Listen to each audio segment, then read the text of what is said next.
Let's test the sound here.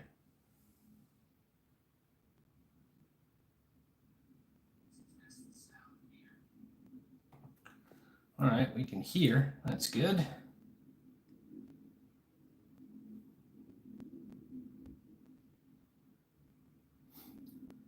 Let's get this started.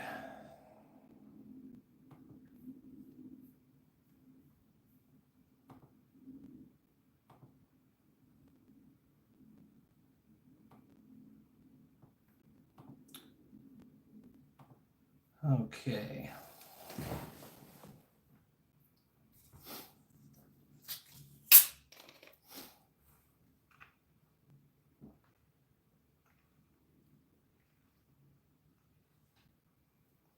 Ugh.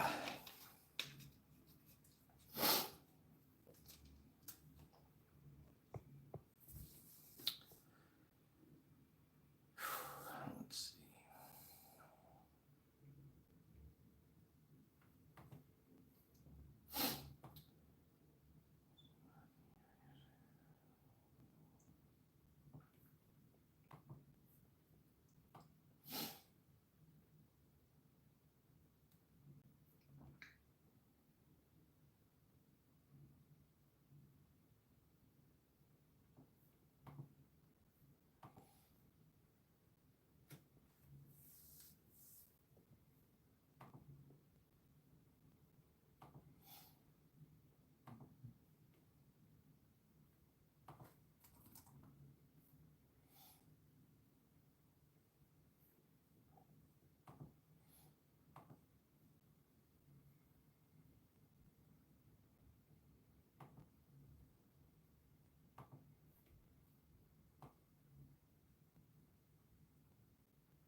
Well, we'll wait for people to roll in, and if they don't, I guess I'll do it for no one.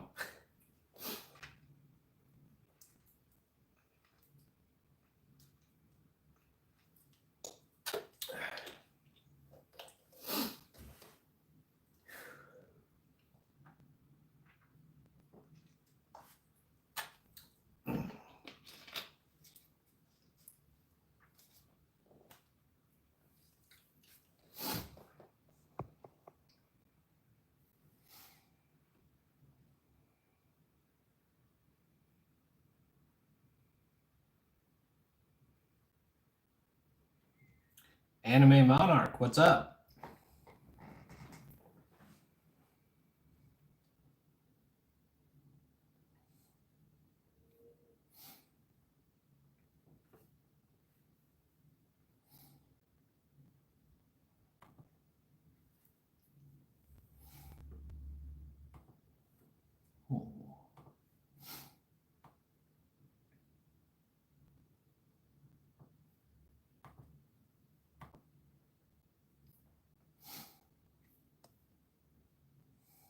Let's see.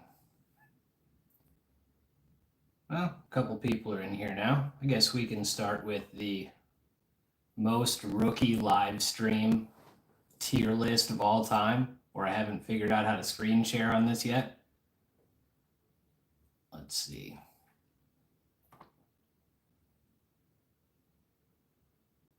Where to start?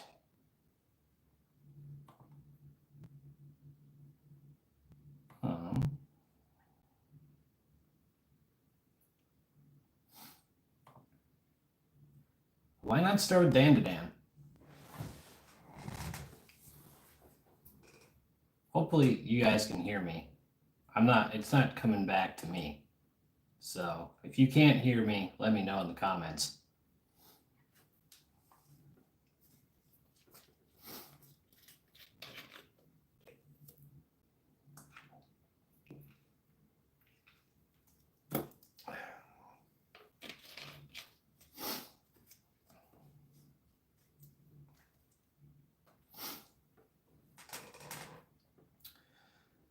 Okay.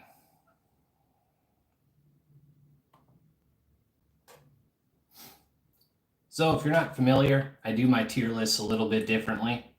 It's not S, A, B, C, D, E, F. It's Top Boy. That's like the S tier. Inner Circle is like an A. Boy, Acquaintance, Stranger, Not Boy. And it's basically done in terms of how likely I am to continue watching the show. Like Top Boy is an elite season.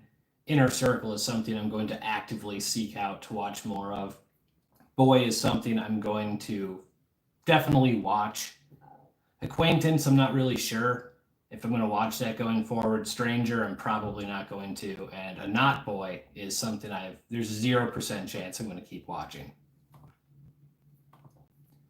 So the first anime we're going to throw in here for fall, Dan.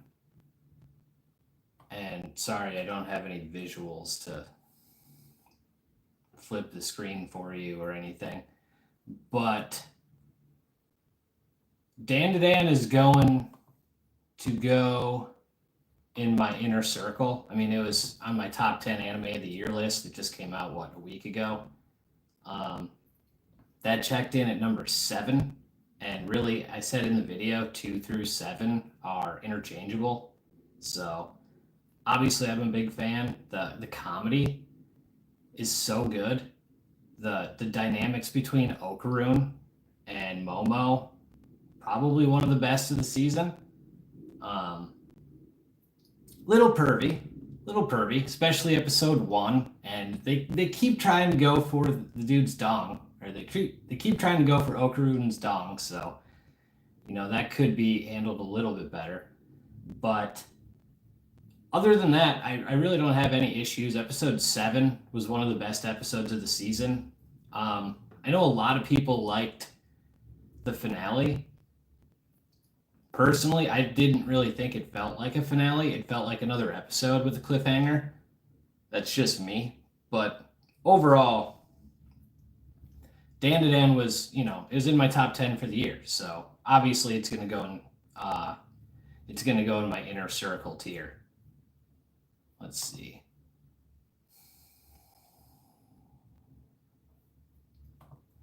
ReZero Season 3. I mean, another anime that was in my top 10 for the year. I can't complain too much, right? I think that came in at number 10. The first episode being an hour and a half long was kind of a trip. And the horror elements they've introduced this season, I mean, it's had the horror stuff for a while, but like with the Great Rabbit, that was awesome. One of my favorite scenes probably in anime history. But the way they've doubled and tripled down on it in this season with Wrath and Lust in particular, it's been really cool to see them straddle the line between fantasy and horror. And yeah, I mean, that's easily been my favorite part of the season. Subaru having his speech in the last episode, or one of the last episodes, it's been a little bit, has been one of the better moments of the season. So that was sweet. I mean, what can I say? It was in my top 10 anime of the year. So I've got to put that in the inner circle tier too. Let's see. I watched a lot of anime this fall. Another one, we're just using the list from my anime list here. Uzumaki. I'd heard so many things about it before I actually watched it, and particularly how episode 1 is a masterpiece. And it was interesting, but I wouldn't go that far. And then the rest of the season was just pure garbage. Yeah, right? It was trash. So, the only thing I kept thinking to myself after episode 2 was are these the dumbest characters of all time? It wasn't even the animation drop that bugged me. It was how stupid every character felt. And that's my biggest pet peeve in any type of entertainment medium, is the fact that if everyone acts irrational at all times, I'm just not going to get on board. So Uzumaki is going to Not Boy, bottom tier.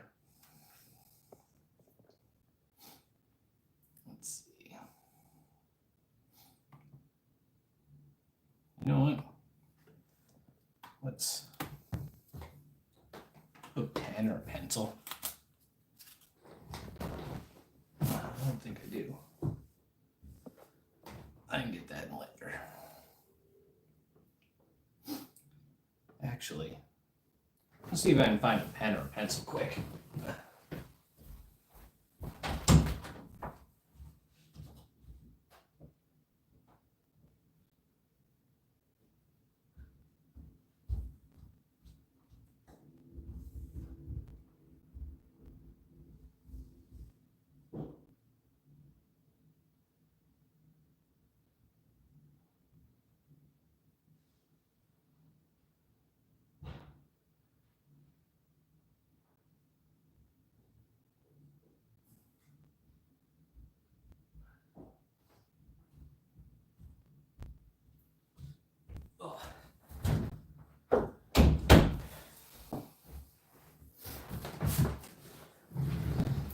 My most anticipated anime of 2025?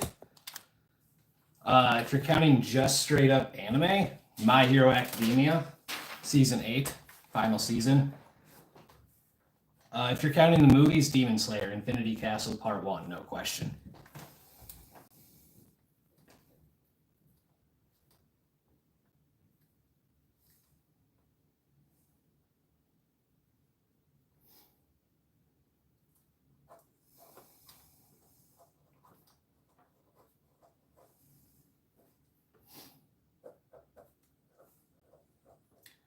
What about you?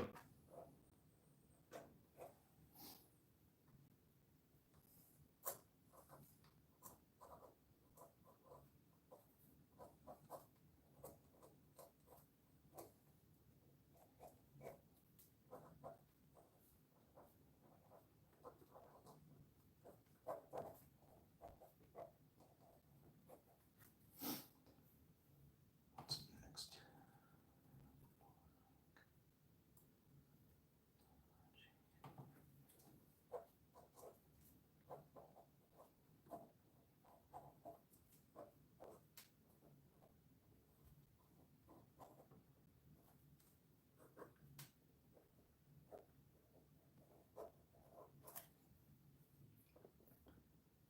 Yeah, Kaiju's really high up on my list too. I'm super excited for that because I have no idea what's going to happen. It's going to be really, really cool.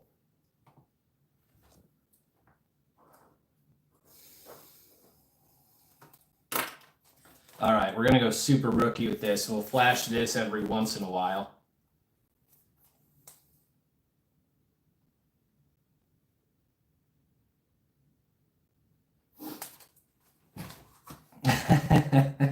So that's where we're at for now. Kaiju number 8.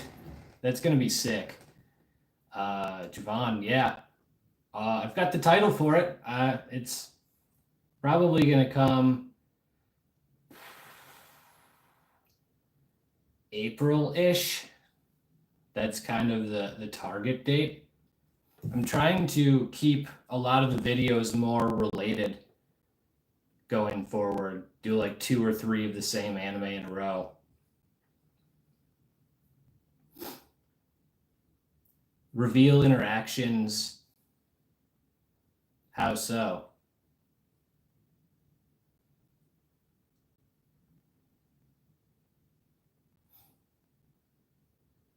All right, well, if you're just tuning in, we're pretty early into this tier list.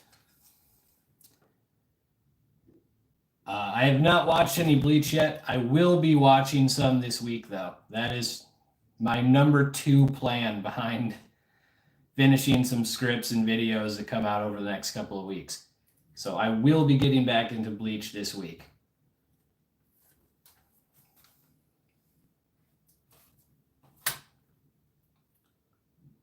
What do you mean by post-reveal interactions?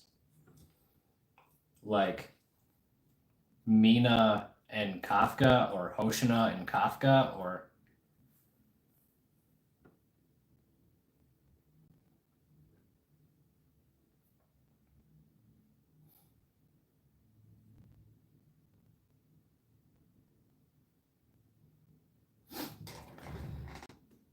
What do I remember most from Bleach from my memory? Dude, my memory's trash. The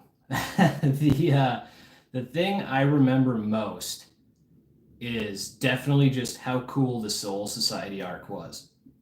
That was Bleach was like one of the first anime I ever watched. And then I stopped when Ichigo defeats Aizen. And then when he like loses his powers. And I haven't watched it since. So I probably haven't watched an episode of Bleach since like 2013. But it was legitimately the first non-Dragon Ball Z or Yu Yu Hakusho, which I just kind of like grew up with, shonen I ever watched. So, I mean, the fact that I'm a fan of anime is in part due to Bleach. It's just been forever since I watched it.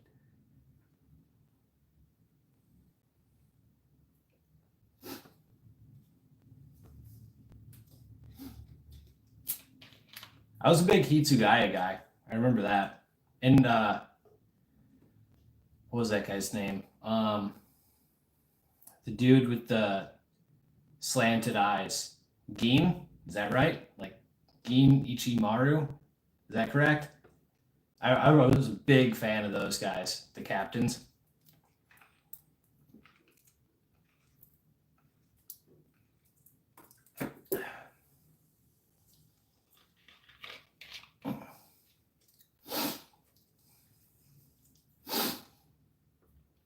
Yeah, that's a good point, Monarch. It's cool that it's all positive.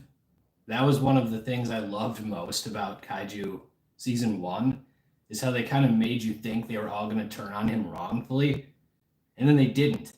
So that was cool. But yeah, you're right. They're going to treat him differently now because they know he's a powerhouse and that he's been keeping that secret. So that is interesting. And it kind of seemed like they're going to split him up a bit. So.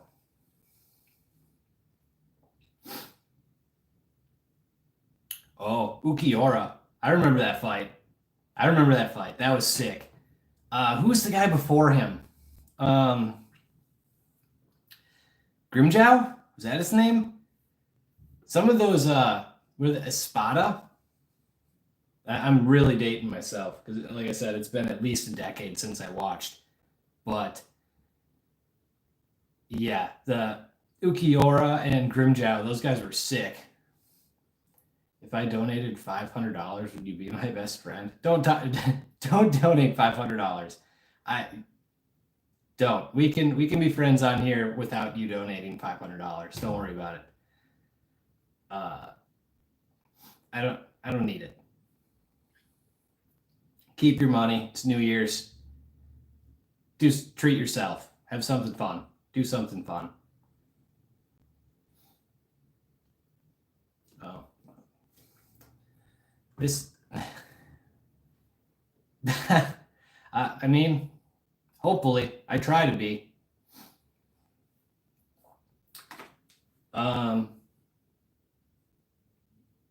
This is a tier list video. I should probably do the next one. The next one I've got written down is Blue Lock. And when are we getting a Soul Eater video? That's a good question. It's been a while since I've watched Soul Eater. Who's the guy in Soul Eater who had like the all the eyes across his head, like the big bad? Like I said, my memory's so terrible if I haven't watched something recently, but I remember really liking the main villain in that show. I don't know. I don't have any plans to do a Soul Eater video at this point in time.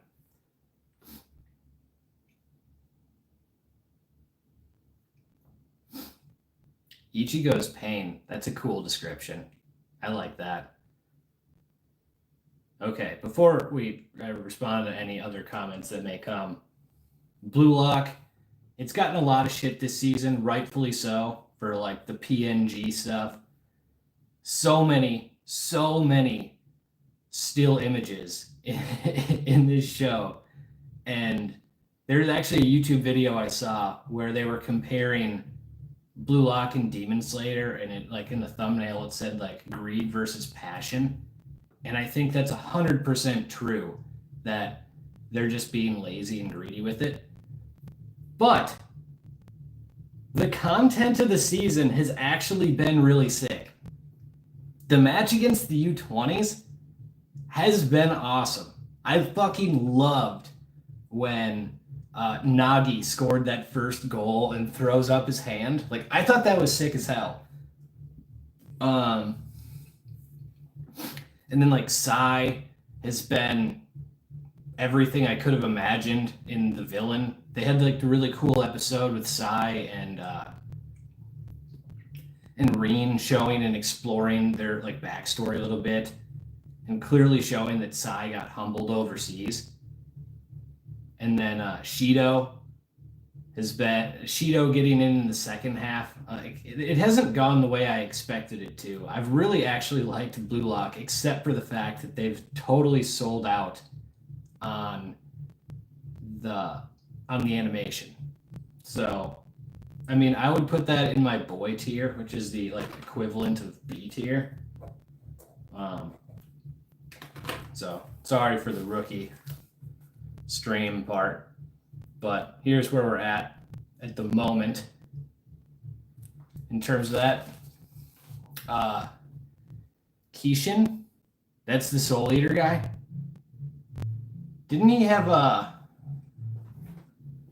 another name? Something to do with madness?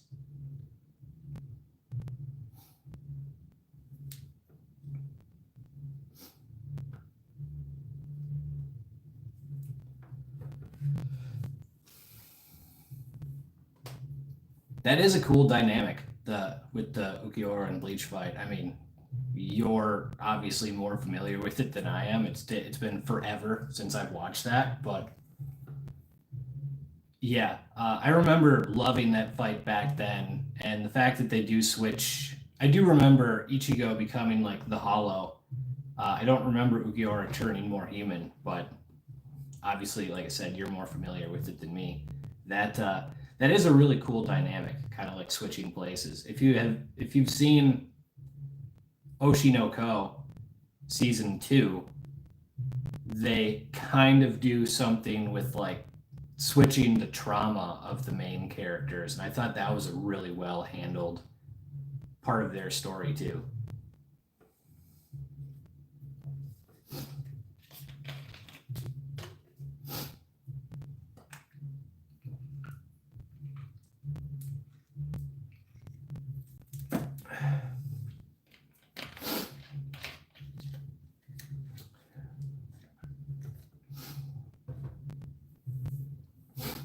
Any other comments people have to throw out there before I get to the next anime on my tier list? Monarch, got anything? Javon? Black Prism? Miniman?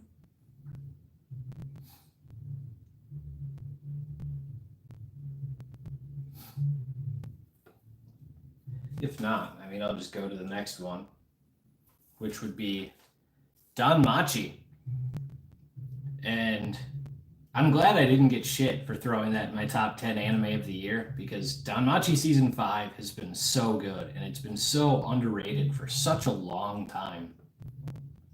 And I love how each season challenges Bell in a different way, almost kind of relating back to like the Ukiura and Ichigo thing. Is like Bell is always put into a different position of being challenged. And the way this one is far more of a mental and emotional toll on him is so cool to me. This and season 4 are so far above the other 3 seasons. Okay, I will not spoil DanMachi. I'll be as vague as possible. Yeah, dude, 100%. Mr. Naruto. It's the title that has kept people from watching it. I put it off for so long because of the title. But we're going to we'll stay vague with the season 5 stuff. What they've done with the Freya Familia was not at all what I expected, but it was really interesting and I was completely engaged the entire time. And I'm so happy that it played out the way it did. It's the most mental, that's the anime that's given me the worst mental toll.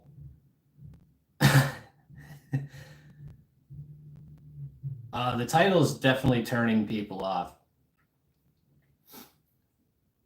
I mean, just is it wrong to pick up girls in a dungeon? It's just gonna not have a ton of people click on that. Would I rather join Diddy's party or Griffith's party? I'm not far enough in Berserk to comment on Griffith, but I'm not joining Diddy's party, so I guess I'm going with him. Hopefully it's not the same. It looks like you watched a lot more anime this year. Solo, Kaiju, My Hero, Dandadan, Uzumaki. Black Prism, which one of those is your favorite, though? Oh, Mr. Naruto. Dude, they set that up in season 1. The very first scene of Bell meeting a certain character. They set it up right away, and I just missed it. And it's been in the background the whole time. And yeah, like it totally makes sense. And it just went over my head. That's just great writing. DanMachi's been so good. And I'm really happy that I didn't get a ton of shit for putting that, what did I, like 5th in my anime of the year rankings. Because it genuinely has been one of the best anime of the year.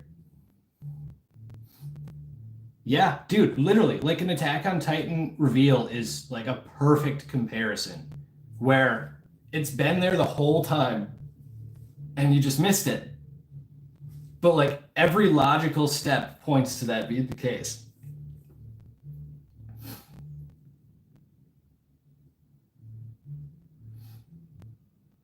I will do a video on Aizen eventually, but I can't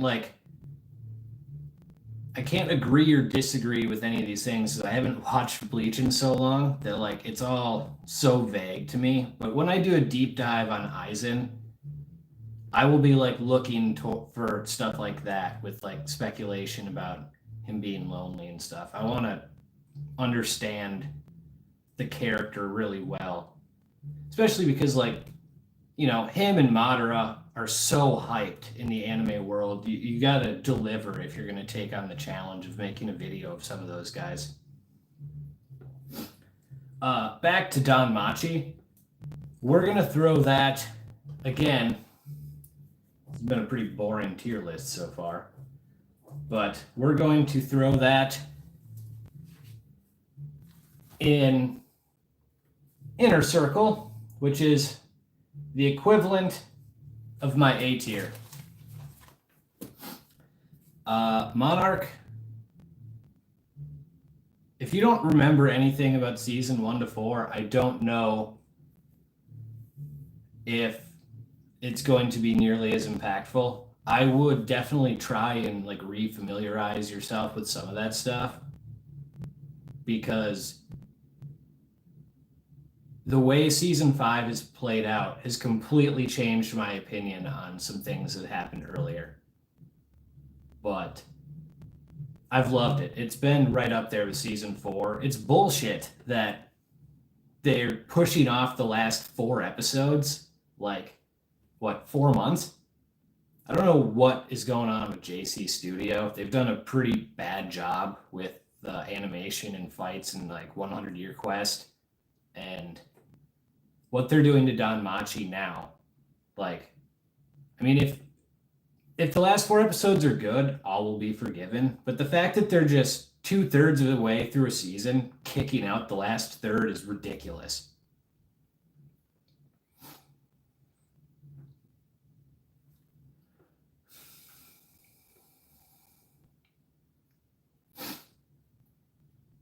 Mahito is a fun character. Probably someone I'll get into at some point.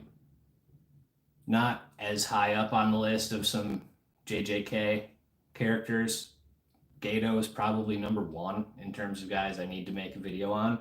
But Mahito is a very interesting and compelling character for sure.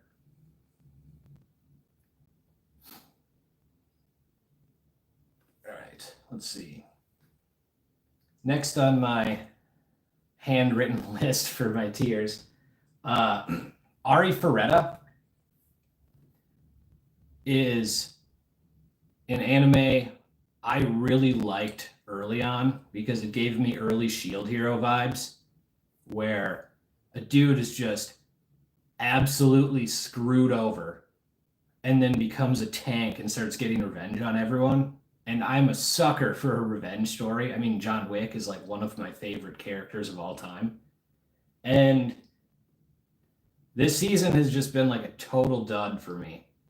I keep getting behind. I keep forgetting to watch it. I've been like zoning out and like clicking on my phone way more often than I normally do. It's really disappointing, but I have not enjoyed the current season of Ari Ferretta really at all, except for the fact that Shia is actually now being accepted. Like, I like that element of it, but overall, really low on the current season of Ari Ferretta. So if I'm going to put that on my tier list, like, if it kept up at this current pace, I wouldn't keep watching it. And that's kind of sad because I really, really liked it at first, and it's just kind of slowly fallen off. So I think that one is going to go into Stranger, which would be the equivalent of a D tier.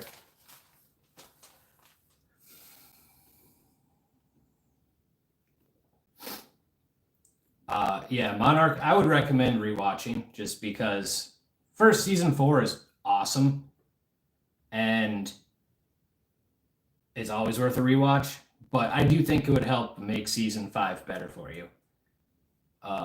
Gato and the racism part is such like an interesting element. Like, I'm definitely going to tie that into the video, but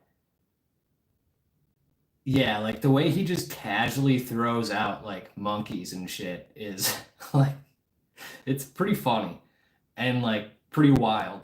So that will be interesting. Like the whole way his story and Gojo's and Toji like all tie together is really cool. Like the hidden inventory arc is one of the best written things. Every time I go and look at it, more and more parts of it stand out. It's like, just holy shit, that was great writing. Yeah, Ari Ferretta sucks this season.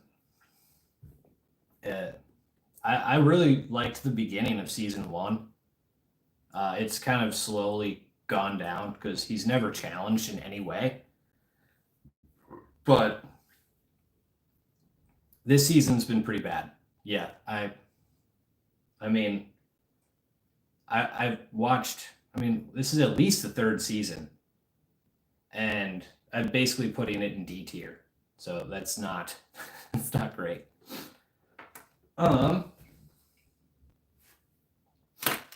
Next one is one I just made a post about recently, but Orb. If I had started watching Orb earlier, it probably would have kicked ReZero out of my top 10 anime for the year. I've been enthralled with it, and I didn't expect that at all. Like, it's basically a historical story about a dude going against the church trying to prove that the earth moves as opposed to it being the center of the universe, which is like what the church teaches. And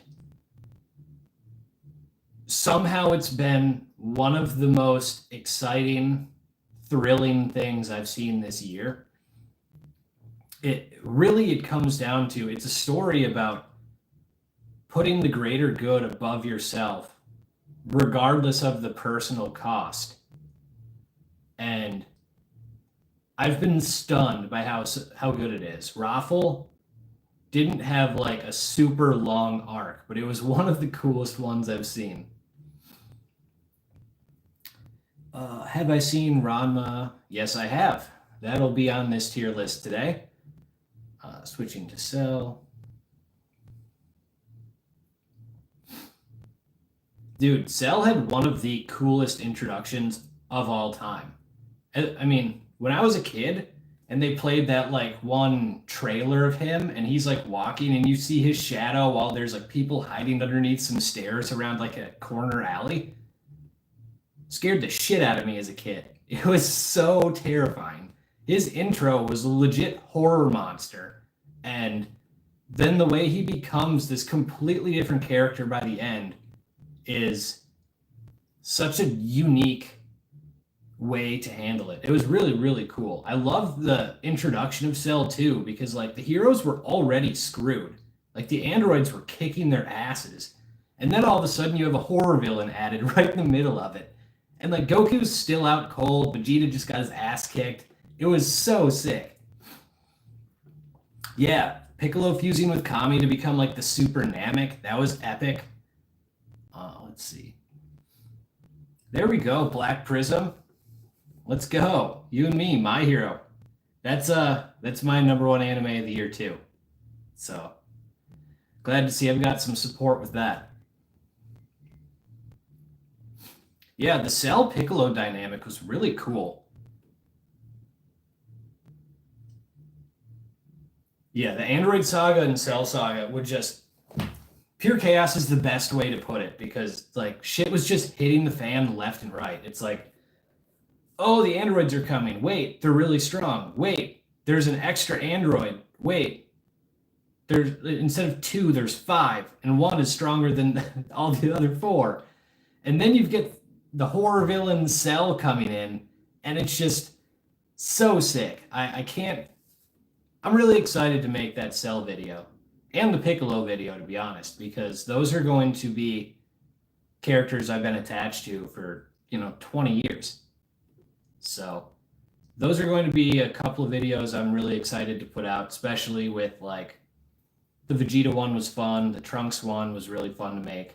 So those will be some good ones. I was talking about Orb, and this feels like a shitty list right now, but so I would put Orb in my inner circle. So if we look at this right now, I've ranked what? Like 7 anime and 4 would be A tier for me. It's been a good season. What can I say? If you want to call me a shill, so be it. That's fine. Now I gotta look up what other anime I've seen. I can start with Ranma.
Attention.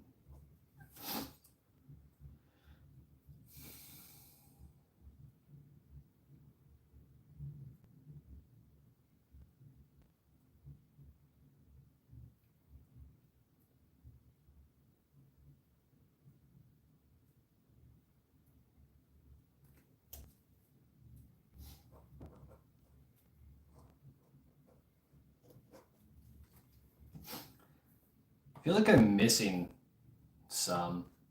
I've got like 6 more on this list. I swear I saw like,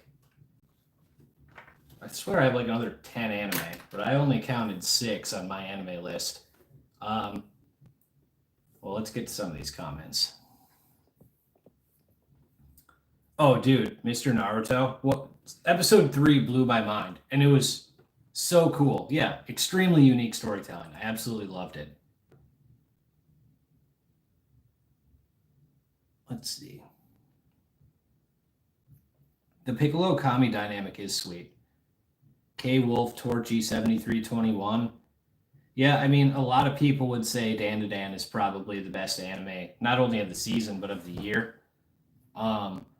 And like, I mean, who am I to tell you you're wrong? Like what? I don't think I know what that second anime is. Might have to clarify that one for me.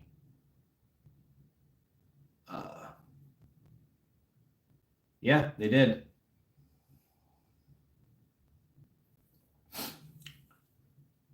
Really? Tomo-chan's the best romance you've watched? I haven't really given that one a chance, but I would say Love is War is my favorite rom-com ever, with like My Dress Up Darling and Rascal Dreams of Bunny Girl Senpai. Those would be like 2 and 3 in some order. So I'm curious if you've seen any of those 3 and if you actually rank that higher.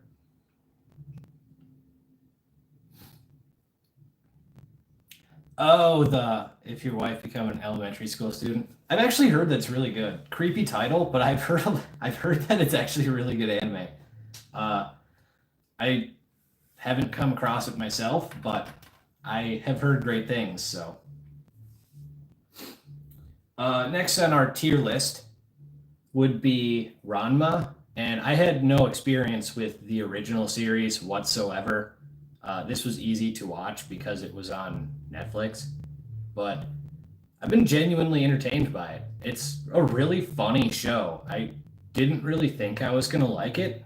I think I stopped for a bit after episode 1 and then picked it back up, and I kind of flew through the rest of the season. Akane, Ranma, and Ryoga are just fun characters. It's been a interesting experience, but it's been really funny, like shockingly so.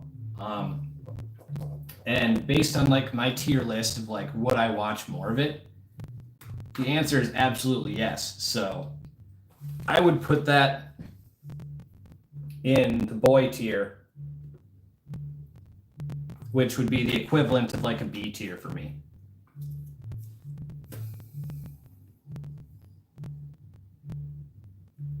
Yeah, dude, the title for the elementary school one, that's going to turn people off for sure.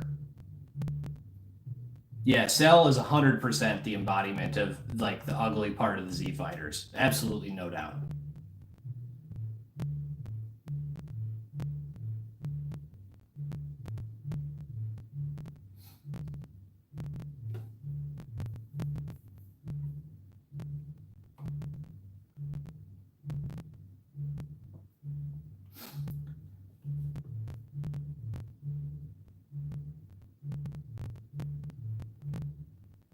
K Wolf Torchy, sorry to hear that about your mom, dude. That's awful. It's terrible. Um, Sorry to hear. I mean, I know it's not super recent, but still, that's awful. Mr. Naruto, I don't know. Akane's grown on me.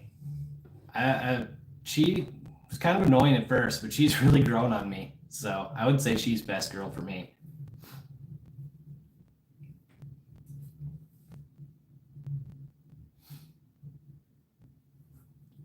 Yeah, Gohan. I mean, Gohan in the Cell Saga is goated. I mean, he changed everything. I mean, it's been a long time since I see it, but like, probably the most iconic moment of fiction in my childhood is him versus Cell. The Super Saiyan 2 stuff and him defeating it, unbelievable. Let This Grieving Soul Retire would be the next one I've got on the tier list.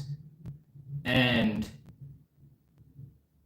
that has been a really interesting one. I know it's been a long time since One Punch Man's been out, but if you guys remember King from that, the dude who just had like great luck, kind of, and that all these bad things kind of drew into him, but always something lucky happened so he'd get out of the situation and look good. That's basically the premise of Let This Grieving Soul Retire. And it's pretty funny. The main character just like lucks into all this stuff, and then they call him a genius for it. Like the one scene probably halfway through the season when he goes to an ice cream shop and all of a sudden everyone's like, oh my god, he discovered our secret base, when he's just trying to take out one of his girls on a date. It was really funny. And they've got like an interesting intro. They do like two opening themes, which they like have like an intro one, like a little break, a second one. And it's been like, it's such a unique show. It's like if you made King from One Punch Man the main character of a show. And I mean, it's been really entertaining. Is that your new favorite animated season? What do you like about it most? Oh, I mean, Gohan clearly didn't want to fight him. He needed 16 to die just to do anything. Like, he wanted no part of that fight.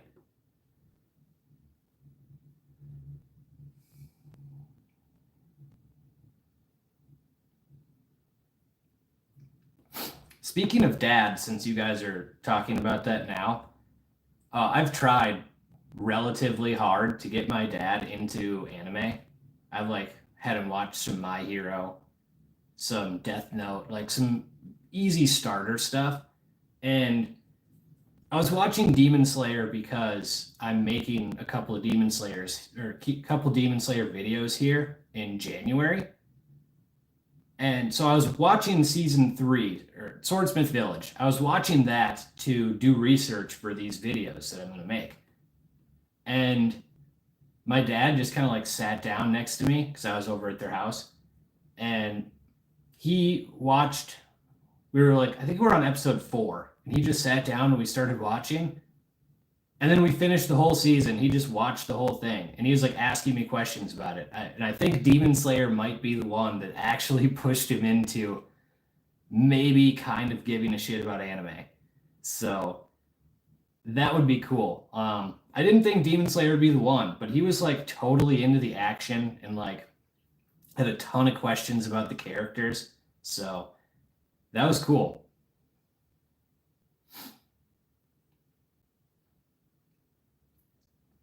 Yeah, Naruto. I mean, it's such a funny element of it.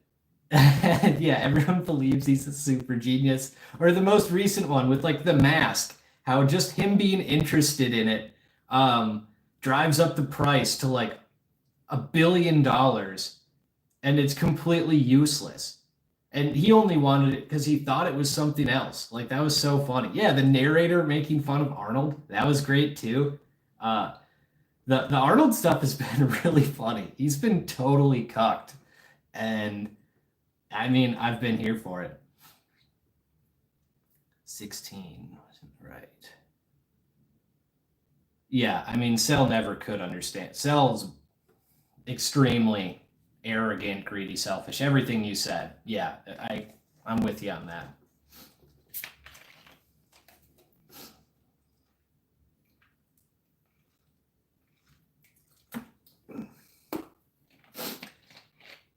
Has anyone seen the next one on this list? The Notorious Talker one? Another new anime. Uh, Noel Stalin is like the main character. He is an absolute psychopath. No, like, I guess it's a spoiler, so I'm not gonna say it, but like what Noel does to his early teammates is dark as shit. And then how he recruits another teammate later in the series is also extremely dark. Um, it's been it's kind of it kind of has like the early Shield hero vibes, except unlike now for me, Noel kind of seems like he's fucking evil. I'm sure he's like not, and there's like more good to him that we'll see and have revealed over time, but he seems straight up evil in a lot of things, and like, but it's cool because he's so smart and his manipulation is ridiculous. Like, yeah, like you're saying, Naruto, Aizen type stuff. It's crazy. Um,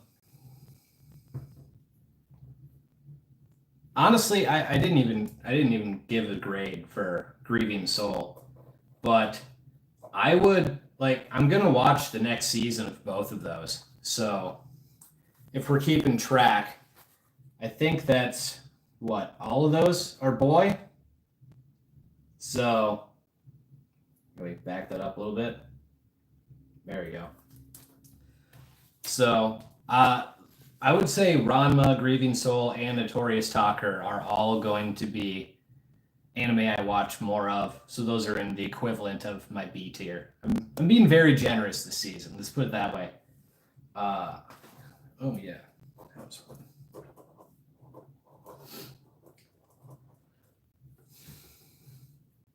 fun. Next one I've got on here, Demon Lord 2099. That one has been an interesting. It's been interesting in how that's handled because it's like cyberpunk and fantasy mixed together. Um, it's been all right. I haven't loved it. It's had some cool moments. It's had some boring ones.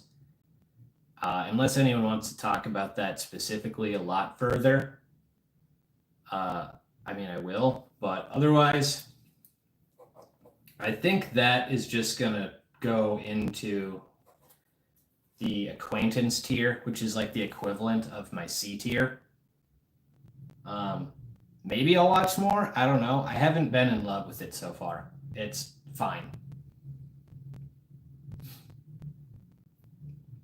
Yeah, I was surprised by that too. They're building up to the one dude as this big bad, and then halfway through the season, they flip and he's a student in high school.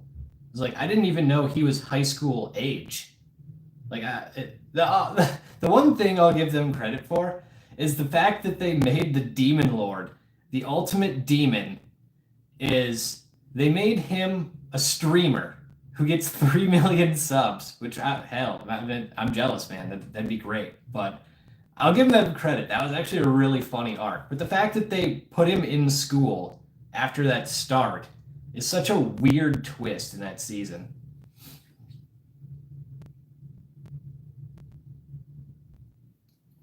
What part about?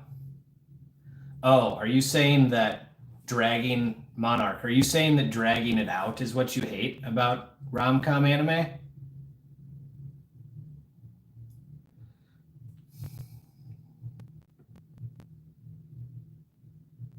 Okay, yeah, I see. I see what you're saying. To an extent, that plays into Love is War, but they are also establishing other characters. Like, I think it's episode 11 of season 2 is my personal favorite episode of the season, and it has nothing to do with the actual romance. It's just fleshing out another character in the show, and it's phenomenal. What they do with Yu Ishigami absolutely blew me away and is a huge reason like why it's my favorite rom-com anime. And it had nothing to do with the A plot. That Love is War has the best side stuff of any rom-com I've ever seen by far. It's not even close.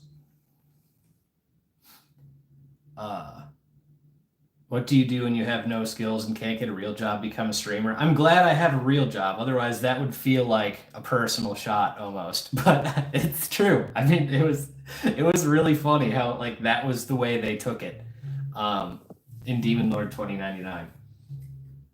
But yeah, I'm throwing that in the C tier. Oh, Rurouni Kenshin, the Kyoto Disturbance. I didn't watch the original Rurouni Kenshin at all. And it was actually when I watched it, I was like, oh, like this is really cool. And it was actually one of the first videos I made on this channel.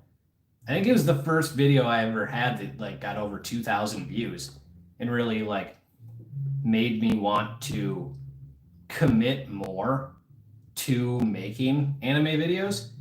And season 2's been sweet. The Kyoto Disturbance has lived up to the hype so far. I mean, like, I'm not super far into it, but I've enjoyed what I've seen. What was, I think, the last fight?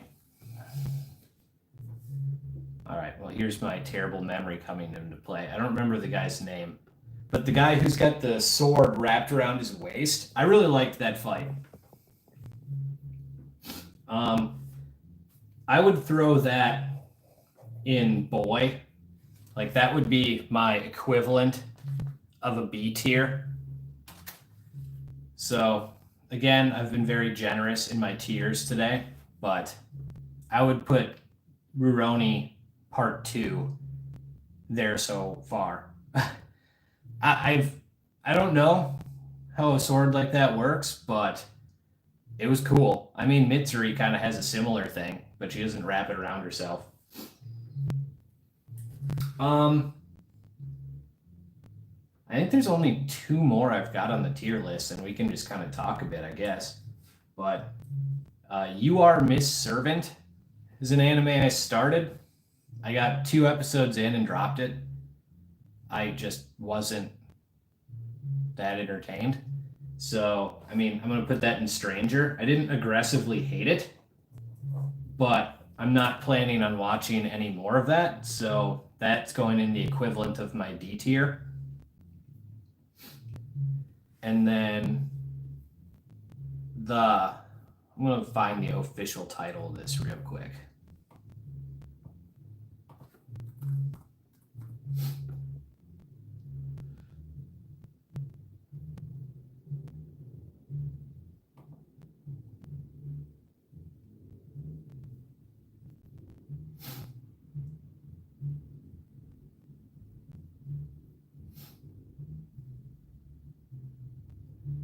Tying the Knot with an Amagami Sister. That is the last one on here. Is it the only rom-com I've got on here? I think that's the only rom-com anime I've watched this season, which is kind of crazy. And then there's what, 1, 2, 3, 4, 5, 6, 7. 1, 2, 3. Out of 13 anime I've seen this season, that's the only rom-com, which is a little unusual. Hey, what up, K9G? What up? Yeah, just working on a very generous tier list. But Amagami, if you haven't watched it, general premise is a dude ends up being like forced to live at a shrine with 3 sisters and then is told he has to marry one of them. And then it's kind of like, oh, which one is he going to marry? And they all kind of serve different purposes and have different quirks to each of them. I like the beginning of the season. It's kind of just been meh since then. I don't really have any strong opinions on anything about it. So, I mean, unless anyone wants to talk about that one, I think I would just put that in Acquaintance, which would be the equivalent of like my C tier. So this would be like page 2 of my hand-drawn tier list. I promise I will eventually figure out how to screen share on here. But I'm still a rookie at all this YouTube stuff. Like right now, this is filming on my phone, so give me a little bit of a break. And then this is the first half of the tier list.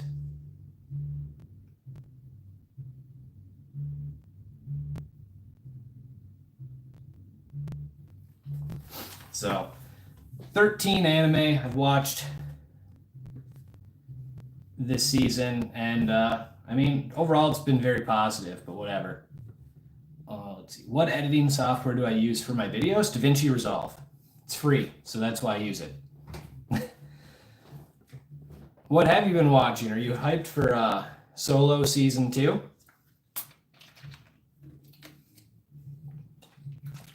You're a fairy tale guy, right?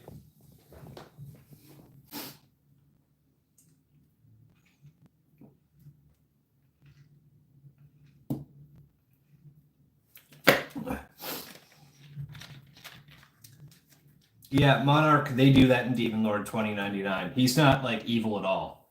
I mean, halfway through the first season, the Demon Lord and the hero, who have been fated to duel each other for, I don't know, like all of time, they team up and it's just like, okay, we're good.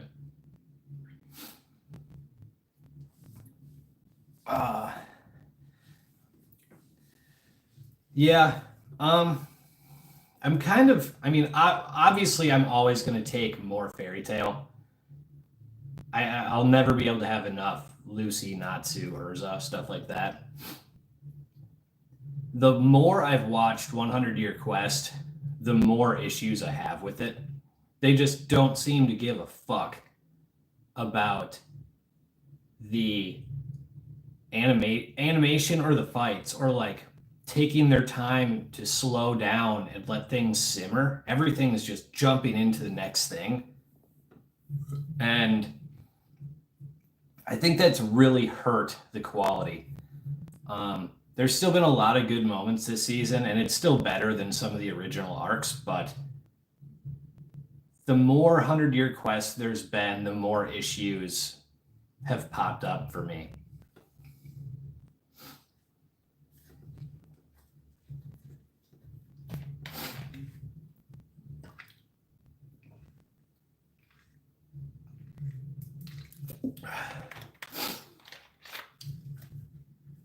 Yeah, dude.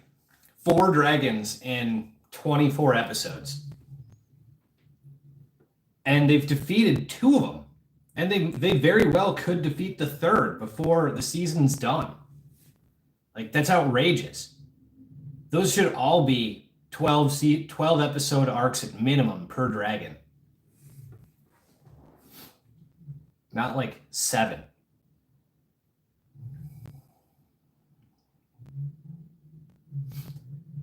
I don't think there's any anime I've got left on my tier list. Anyone have any interesting hot takes or opinions they want to throw out there?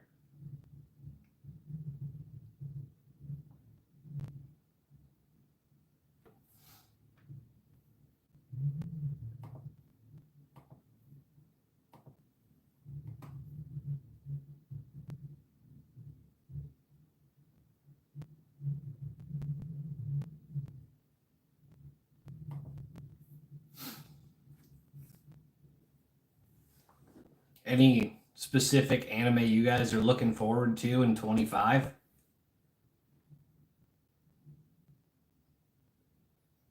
Maybe ones that didn't make my list.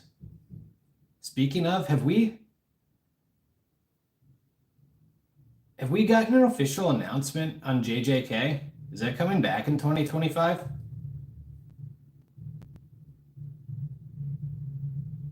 I don't think I've seen an initial or an official thing.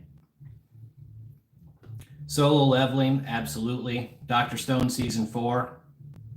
It's a bummer they split that up into 3 parts, but I'm with you. That was number 2 on my hype list. Although if you count movies, Infinity Castle Part 1 would be my most hyped anime of 2025, and Chainsaw Man movie would be right behind My Hero, so that would be the new number 3. That looks insane. I can't wait for that.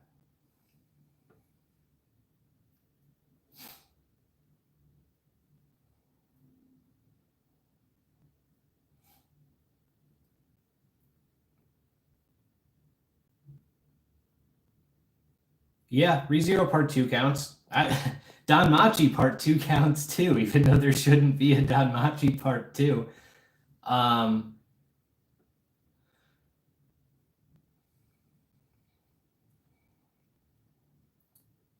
going to be starting Bleach this week.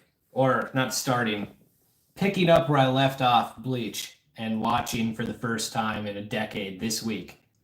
That is my number 2 goal behind finishing a couple of scripts and a couple of videos that are coming out over the next 3 weeks.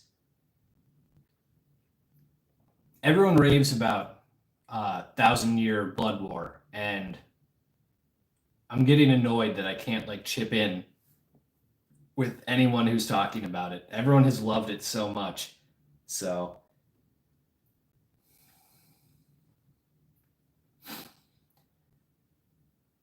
I'm not going to read the light novels. I'll wait the 3 months to see the Yotar fight, but it's ridiculous that 1/3 of the frickin' season is pushed back like 4 months because they're having animation issues. It's not even like it was a planned thing. If they said like we're gonna do 8 episodes and then 7 episodes, fine, whatever. But they didn't do that. They did 11 and then they cut it off, said it's indefinitely suspended, and jumped to 15.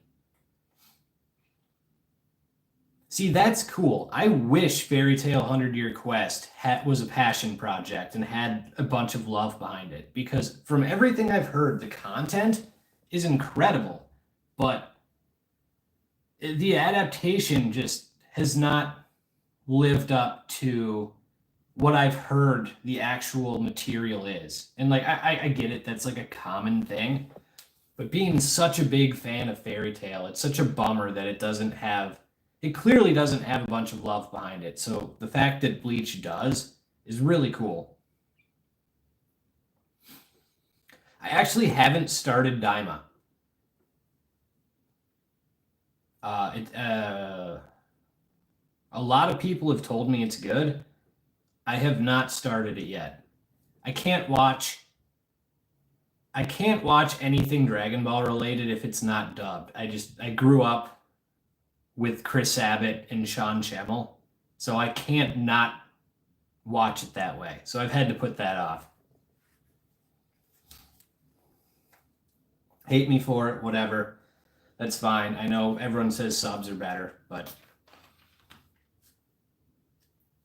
I have to hear Sabat and Schemmel.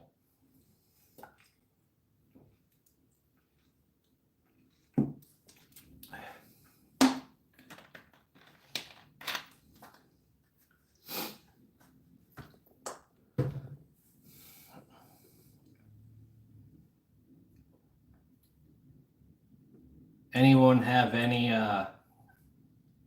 here's an idea. Who's a character that I didn't tease in my post yesterday or whenever that was? Who's a character that I haven't teased or made a video on that you would like to see a video on? I have a lot of characters planned for 2025, so no promises that I'm going to actually listen and do it. But it's always cool to hear input and like, if there's enough passion behind what you guys want to see, obviously, I want to deliver for you guys too. So toss out some character vids you'd like to see, and we'll see if we can make that work. But it might be a while because January is Demon Slayer month.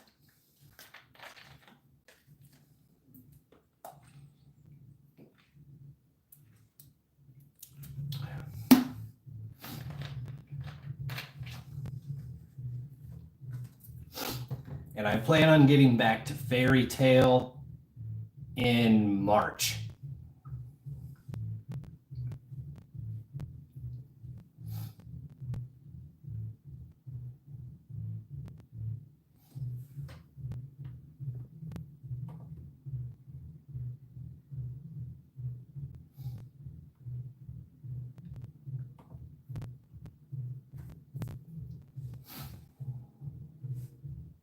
No videos you guys want to see?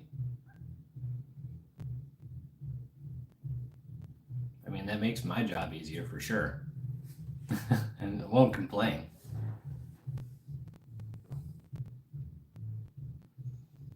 Have I seen Code Geass? Yes, I have. I don't know if I'm planning a video on Lelouch. I don't know if I have that on my list for 2025 or not. I mean, I can make that happen, I suppose. What do I think of the trailer for Solo Leveling 2? So short story, and we'll tie it back to that Black Prism. So when I saw the first trailer for Batman vs Superman, it was probably the coolest thing I'd ever seen in my life, and I was obsessed. And then they kept putting out TV spots and new trailers and new trailers and new trailers, and I consumed all of it. And not that that would have saved the movie, because the movie sucked anyway, but that gave away so much of it that I basically went out of my way to stop seeking trailers out. And one of the things that I have done with anime is I've specifically avoided every trailer I can possibly watch, because if I know I'm going to watch something, I don't want to be spoiled on literally anything. So I have not seen the trailer for Solo Leveling Season 2, but I will be watching the show like day one.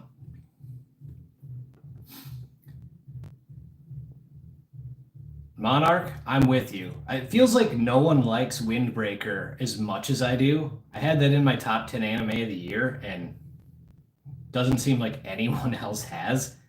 I think it's the most underrated anime of 2024. It was new. It was awesome. The characters were amazing. The fights were incredible. The emotions were great. The opening, probably my favorite opening of 2024. I love Windbreaker, and I cannot wait for season 2.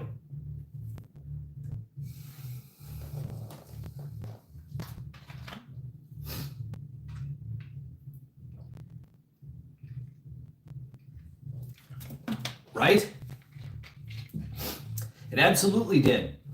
Choji and Togame and Umamiya and Sakura all get so fleshed out in 13 episodes that it's just, I was in awe. Literally, it was so underrated compared to everything else that gets so much hype. Like, I know Dan is deserving of the hype, but it's gotten 100 times more hype than Windbreaker, and it's not 100 times better. They're both really good anime.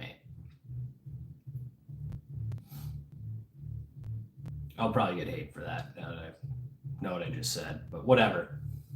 I love Windbreaker. It's so good. I can't wait to see what they do in season 2. The Anzu stuff is going to be really cool. They already teased interesting relationships with that. That group has really sick outfits. It's way cooler than the Shish Torin ones.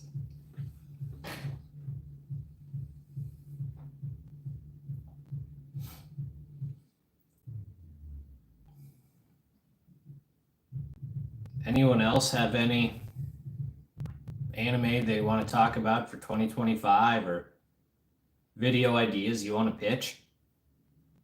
I'm all ears.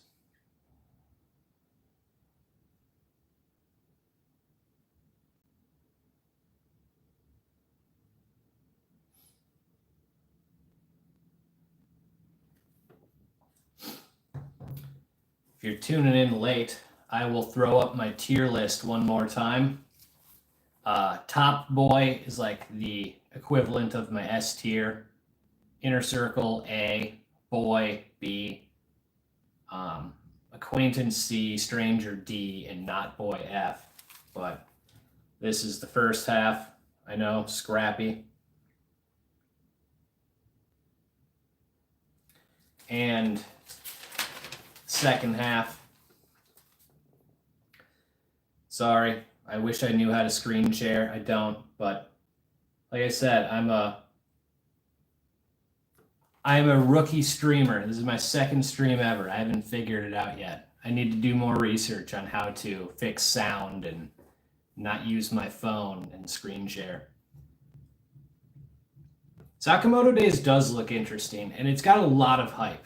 It made my top 10 hype list for 2025 just because when people start hyping up the next big thing, which is what that has basically been pushed as, they're usually right, at least when it comes to entertaining me. I mean, Demon Slayer had it, Jujutsu Kaisen had it,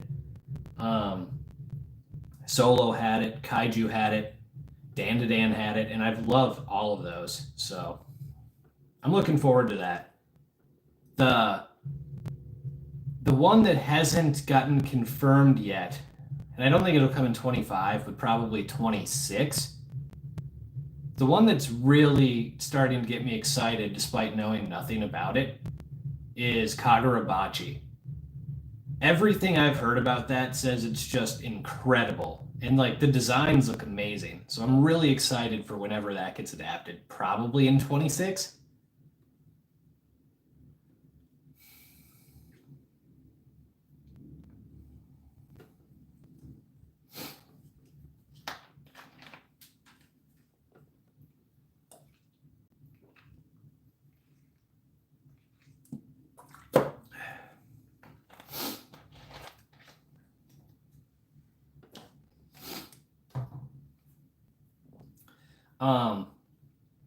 I don't know much about the Ubel Blot or Gachi Akuta either, but I think those could be some really cool ones for 2025. I haven't heard a whole lot of people talk about them, but every once in a while I'll get those like recommendations on my YouTube page, and it'll be like Gachi Akuta has the coolest power level or leveling system ever.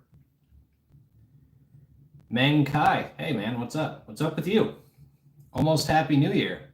Hope I said that right. Meng Kai? Let me know if I did or didn't. But yeah, Ubel Blot and Gachi Kuda. I haven't heard anyone talk about those really, other than a couple of YouTube recommendations. And, you know, maybe that's the windbreaker or whatever of 2025, something that doesn't get a ton of hype that I just fall in love with.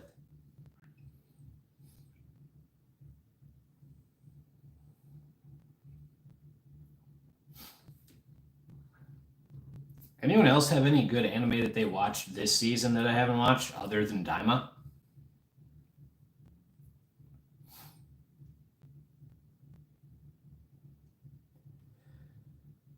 I didn't finish Go Go Loser Ranger, but a lot of people liked it. I'll probably get to a video on Actinology at some point. It's not in like my recent plans, but I'll get to him eventually. There's been like a lot of comments, especially on the Zareth video, saying that they want an Actinology video, so that'll definitely come. I have watched Blue Lock. I did my tier list, and I put that on there in like the equivalent of my B tier.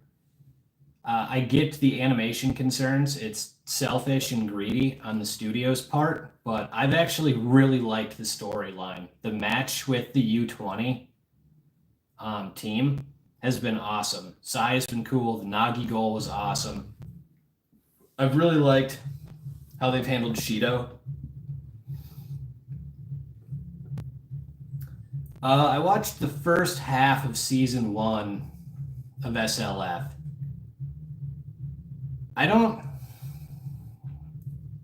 I'm not super high on that show.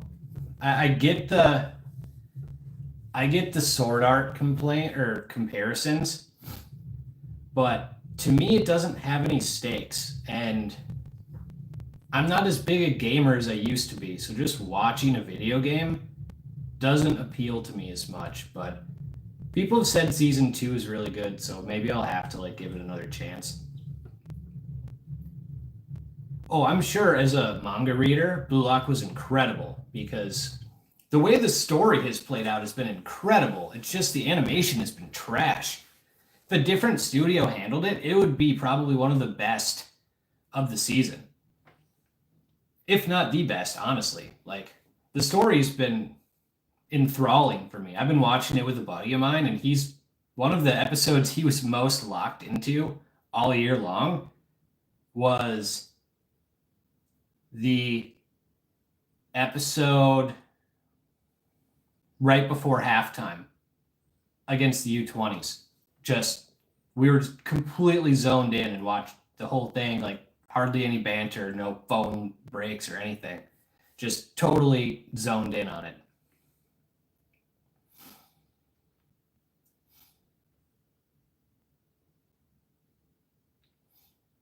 Dude, if the Demon Slayer studio did Blue Lock, that would be outrageous. The animation would be unbelievable instead of like 8 million still images. Yeah, dude, if they take their time for season 3, you have to think they're aware of the complaints and that they'll adapt for season 3. You have to think that they're aware of that and like they'll at least kind of take it to heart. It's not even like whether you're passionate about it or not. It's just good business to make the fans happy. Put a little more effort into it.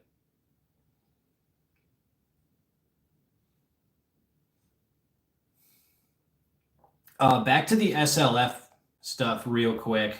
My other issue with it is I just don't love the characters. They're fine, but I'm just not really attached to anyone. There's no really defining trait that really gets me invested in any of them. So probably the most important thing for me is having great characters. Like, that's why I love the OG Seven Deadly Sins and like Black Clover and Fairy Tail, is I could watch those casts just hang out and do anything and it would be entertaining. Just having a plot on top of that is a bonus. Whereas I'm not even interested in the SLF cast playing SLF, let alone hanging out. Jay Brizzle, I watched Fate Zero. I haven't seen, actually, let me correct myself. I watched Fate Zero, and whatever the first Fate is, I've started that. Those are the only two that I've watched. Fate has such crazy fans, so like passionate, not as in like insane.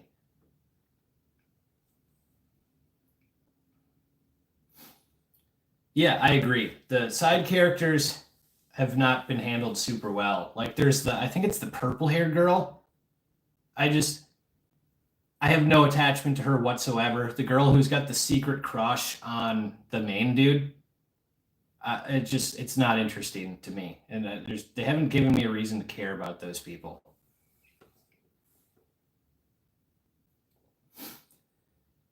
Yeah, the Fate Zero, the only one I've seen, is really good, and the animation's crazy, especially for how old it was. Yeah, the 2006 one. That's the one I started. Yeah. I don't know which one I don't know what the official title of that is, because aren't there like a million Fates? But that's the one I started, yeah.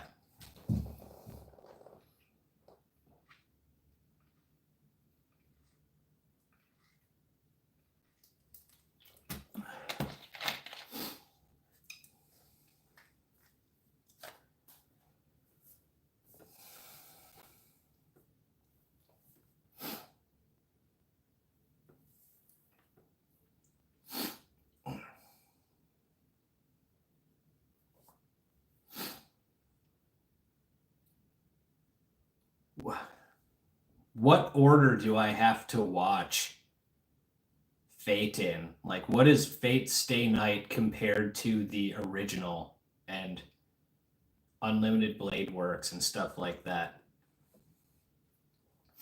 That's the thing keeping me from watching it, is how convoluted it seems the order is.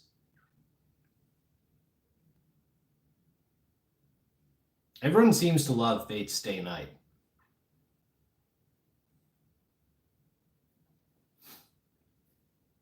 The thing that has like kept me from going back and watching a bunch of old anime too is the fact that I'm watching 10 to 20 new anime every season. And like for the last year, I've been making 2 videos a week. So my free time has gone down to like nothing. And now that I'm only going to do 1 video a week in 2025, I should have a little bit more free time, but I need to start with Bleach. That's the one everyone's been talking about.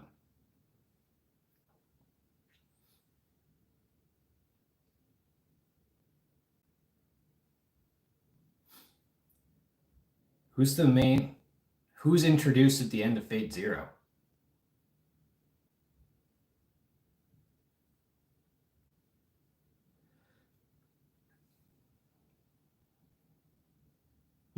so I literally watched it in the worst order. I started with the prequel after everything. I mean, it's been a long time since I've watched it. I bet you I would recognize the character if I saw him, but off the top of my head, no, I have no fucking clue who Shiro is.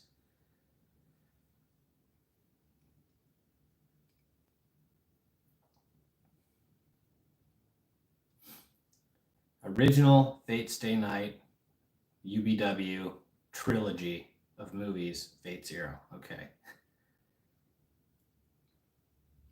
I might have to screenshot that or like come back in here and take or at least like scroll to the end so that I can check that out and be like, oh, okay, that's the order. But you got to start with Bleach.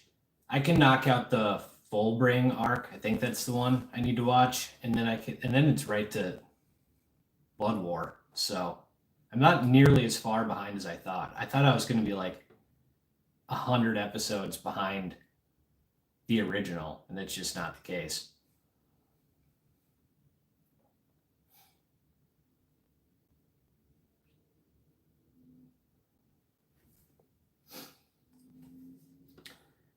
I wonder what they're going to do that Ufotable, is that how you say it? Ufotable? I wonder what they're going to do when Demon Slayer's done. Like, what anime do they take on, or what manga do they take up next? And then just make amazing, because they're the greatest animation studio by far.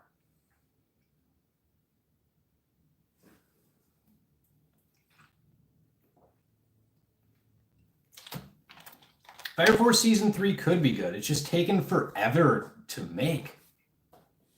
Like, I mean, it's not One Punch Man Season 3, but I feel like the hype and the excitement around Fire Force has just fallen so far because it's been gone for so long.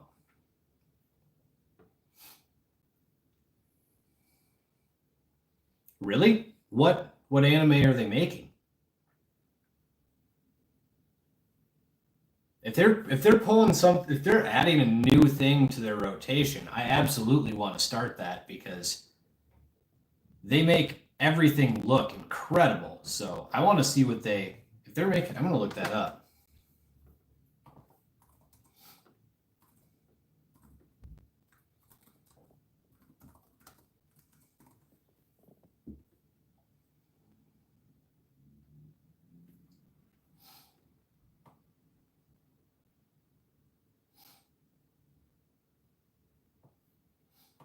Is it just another Fate series?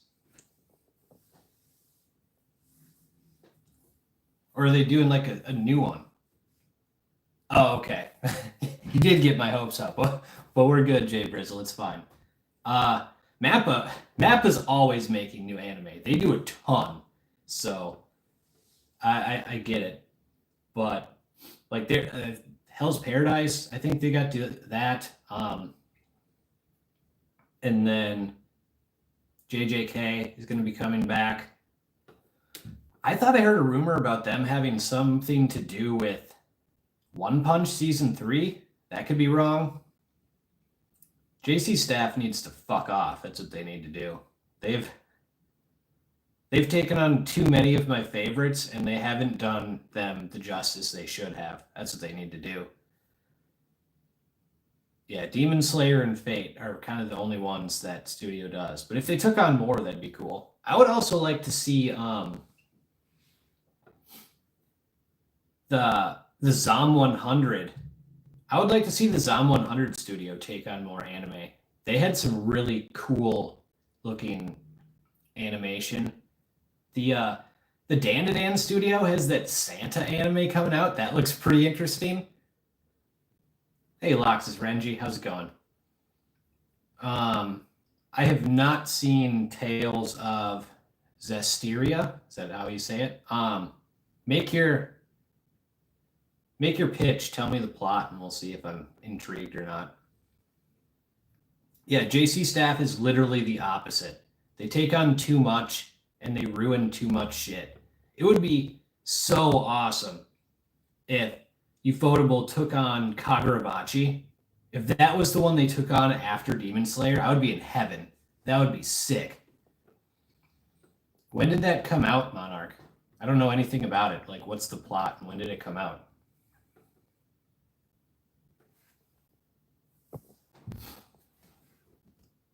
I'm curious because, I mean, that's a good sell.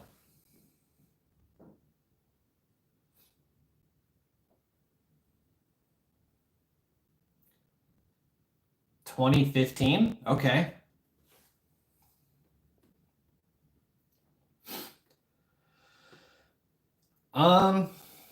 Good question, Loxus.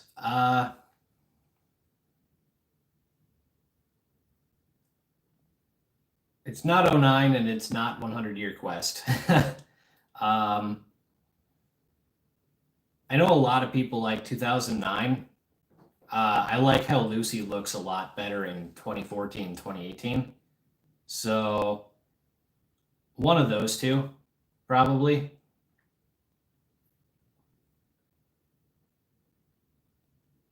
Dude, yeah, right? Kagurabachi taking Demon Slayer's place when they only work on like one or two anime a year. It's a sword one, like you said. It would be so sweet.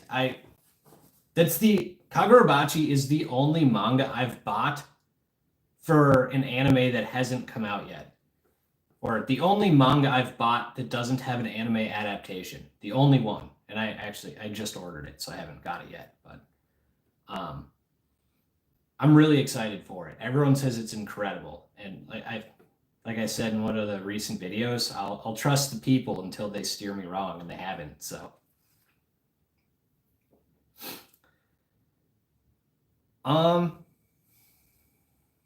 what made you drop it, Jay Brizzle? We'll determine on whether that's fair or not, I guess. But what made you drop it on episode 20? Because that's an interesting place to drop it.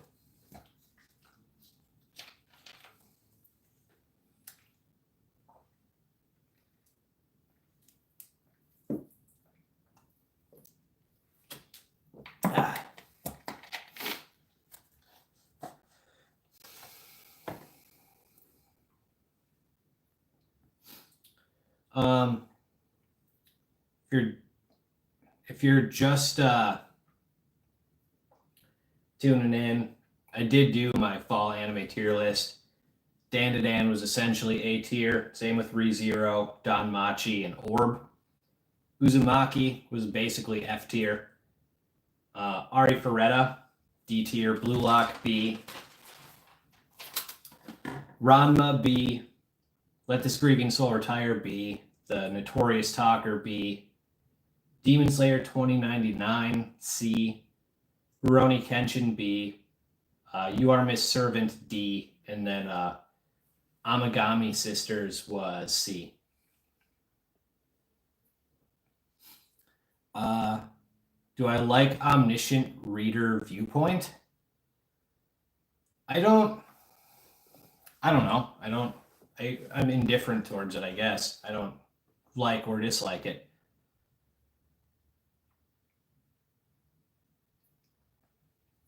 Why? But Brizzle, why did you drop it? That's more the question, not like like at what point you did, but like what was the reason for it? That'll be the determining of whether you made a mistake or not. Yeah, I mean, Avatar, a lot of people call it an anime, a lot of people don't. I don't really have a strong opinion on either, but it's interesting that it's made by the same studio as Demon Slayer in 2016, and it's Avatar like. I mean, it's a good pitch.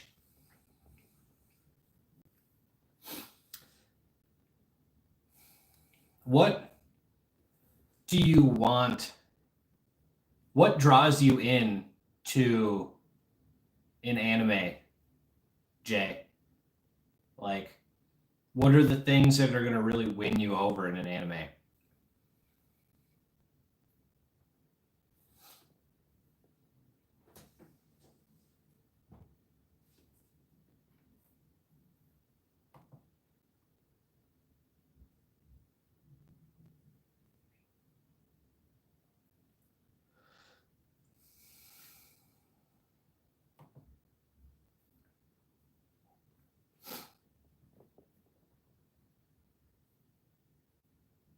I'm surprised I've never heard of this Tales of Zestiria thing. That's interesting. I'm gonna look that up.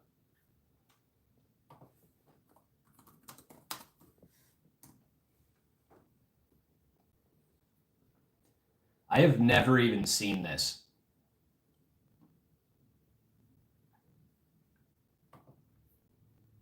Like, this doesn't look remotely familiar.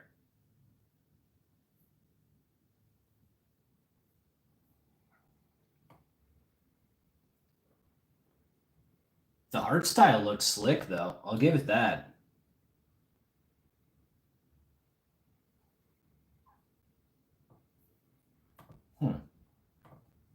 Is it good? Would you pitch that?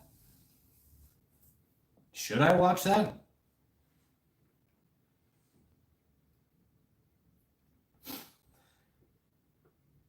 If that is why you started Fairy Tail, then I would continue.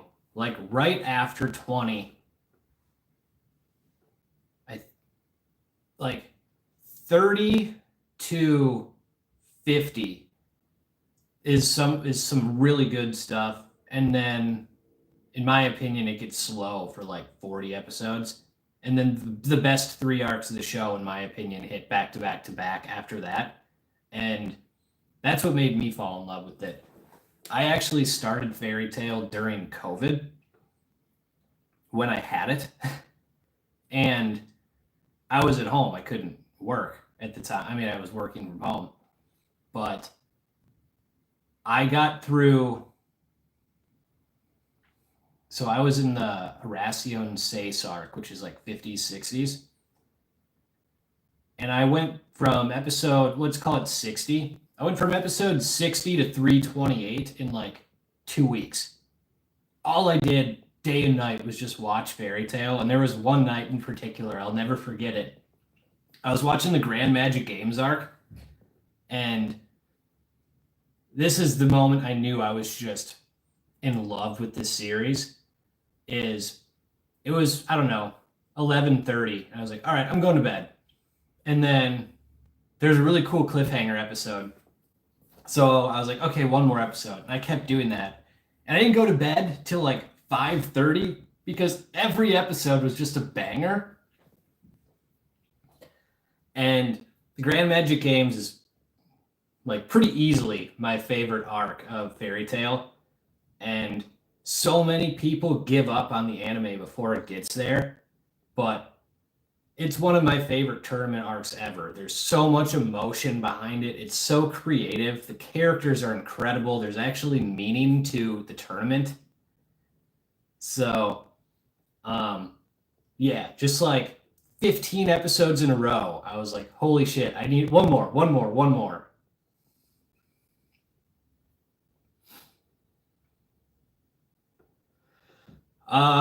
Well, the one thing that's gonna the one thing that's not gonna be great about Fairy Tail is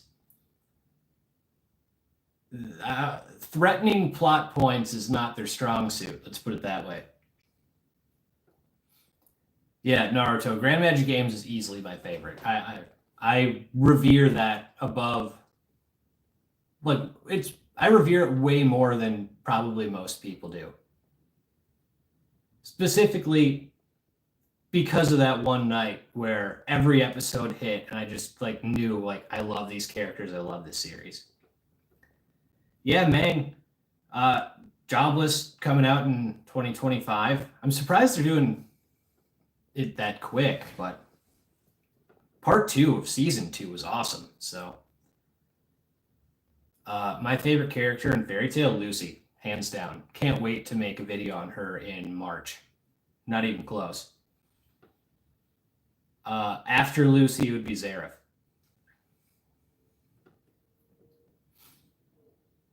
Dude, episode 22 of Jobless with Paul and then what's the wife's name? Zenith.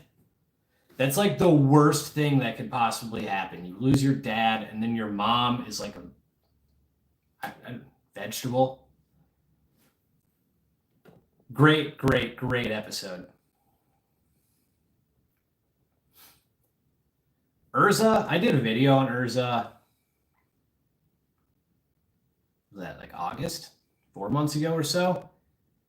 She's got a really great character arc in Fairy Tail that a lot of people kind of skip over. And like I get it because they do some weird stuff with her where like at a certain point it kind of feels like the goal is to just torture her as much as possible and just push a boundary, push a boundary, push a boundary. But the underlying writing behind Urza's character and like the consistency between why she is who she is, but then also like the contradictions of her natural self versus like what's the like the nature versus nurture element of her character is way deeper than I would have ever thought it would be. So Urza is a tremendously written character, and they do a lot with her, especially if you're at episode 20. Stick it out for 15 episodes, and they're going to do more with Urza for sure. But she's a great character, and I don't think Lucy gets enough credit for her character growth. People kind of throw her in the fan service only category, and it's just the furthest thing from the truth.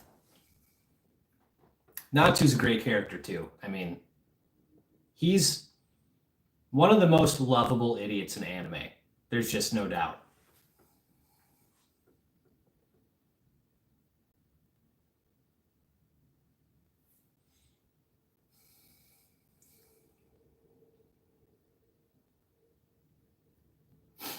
Yeah, she is the main character. Natsu's like the hero, but Lucy is the main character. And she's a phenomenal main character. I mean, look at where she is in the first couple episodes to where she is at the end of the series, or even like at the beginning of the last arc. The difference from her in the start to end, it's night and day. That's of all the videos I'm making in 2025, that is probably the one that I want to deliver on most because she's such an important character to me. Like, she's my favorite fairy tale character. She's probably bordering my top 5 favorite anime characters ever. So I really want to deliver on that one. That's extremely important to me. Can you be a Mary Sue if you're an idiot? I don't think you can. I have watched 100 Year Quest. That is the new season. You are correct. It has some elements of Fairy Tail. It has some good stuff, but I would say overall it's been slightly disappointing. I think they've rushed it too much. What's the LOL to the fact that Natsu's an idiot?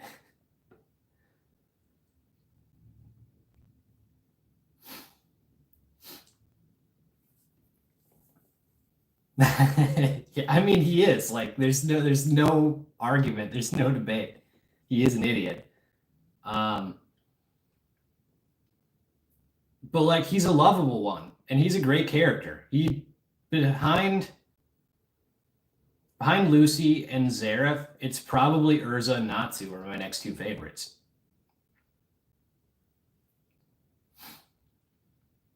I mean, like in the Grand Magic games alone, the the fight for the one extra point when he's crawling, or when he tries to help Lucy in her first fight with Flare, or going to Sabretooth because of what they did to Yukino.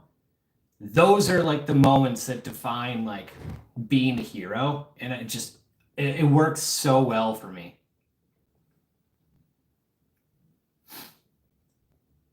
Yeah, it's like a cool element that it's told from Lucy's perspective, but Natsu is the hero. Like it's a cool way to tell a story.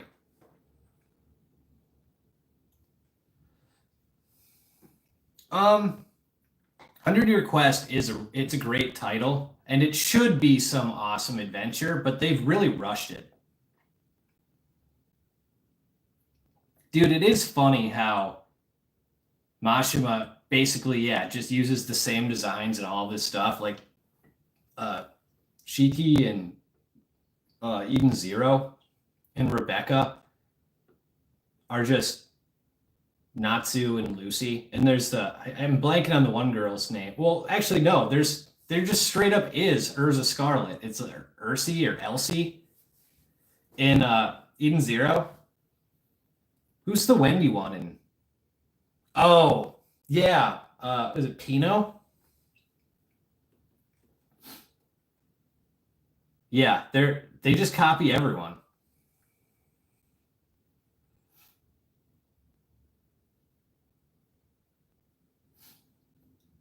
Yeah, Lucy's definitely the main character of Fairy Tale. I mean, like everything kind of centers around her joining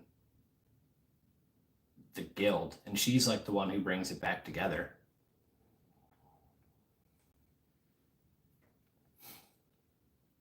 Outside of Lucy, a lot of people who aren't like super familiar with the series would say it's Natsu. Um, Outside of Lucy, I think the video for a character I plan on making in 2025 of my like big list that I'm most excited to make is Piccolo or Madara.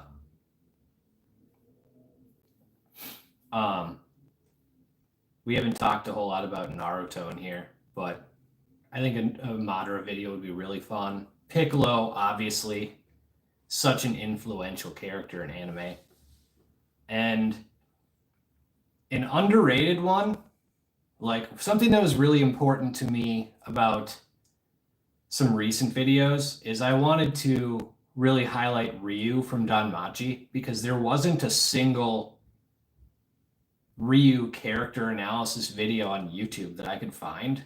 And like that's such a disservice to the character. She's such a great character, but no one had told her story on YouTube as far as I could find. And another character who I've always really, really liked, who doesn't seem to be given as much credit for being like entertaining or intriguing, is Luck from Black Clover. So that's one I'm really excited about too, because Luck is he's really like the first character in Black Clover we get like extended backstory for, and I don't see him get enough like justice done on YouTube, at least as far as I've looked. So that's another one that I'm really excited to make. Yeah, well, I mean, if you saw the one movie, Piccolo's orange now, so there's some power scaling for you. Dude, the Estrella Familia, Danmachi Goat, like, yeah, Ryu's stuff was so powerful and cool, and no one on YouTube was talking about her. So that's a really important one. That was a really important one for me to make here this past month. And then going forward, Luck is kind of like in that category for me of a character I really, really like who I don't see anyone talk about. So I wanted to do that. Were you the one who asked me about the Black Clover movie last stream? I feel like you might have been. Because if you loved it, then I think we talked about this last time. Because I was pretty mad on it, but the person who asked loved it.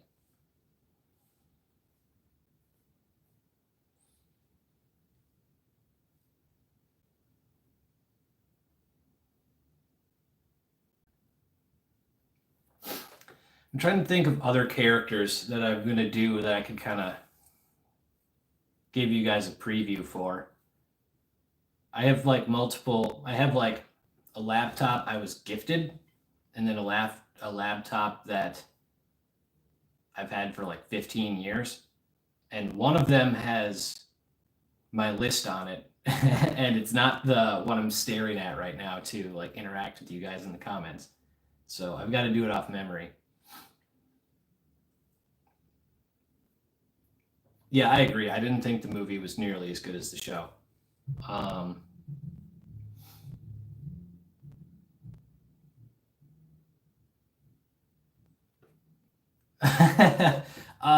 Mang, are you who did that? Was it Echidna? Did they have their own tier list where they put ReZero at it like it's above S tier? Do I have that right? Please respond to that, because I think that's right, but I'm not positive. No, they did not get their own tier for me, but they were in the equivalent of my A tier. I did watch some of that video. I think it was him who did that, but it was not separate for me, no. But it was good, really good. I talked about it earlier. The way they incorporated a lot of new horror stuff was really cool, and the personalities of all the archbishops also very intriguing. Oh, here's one that I'm excited to tell a story for in 2025.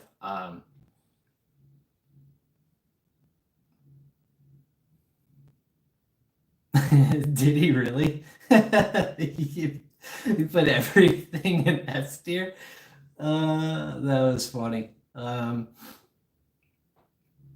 x Hunter, My Hero, and Black Clover for some reason don't remind me of the same. Most people would say Hunter x Hunter's best. In my opinion, My Hero is the best, and I also love Black Clover.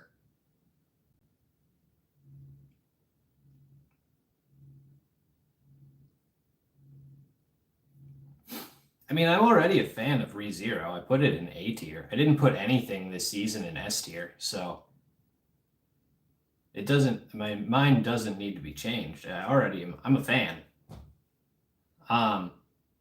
But a character that I'm going to be doing a video on in 2025 that I'm excited to do is Escanor from Seven Deadly Sins.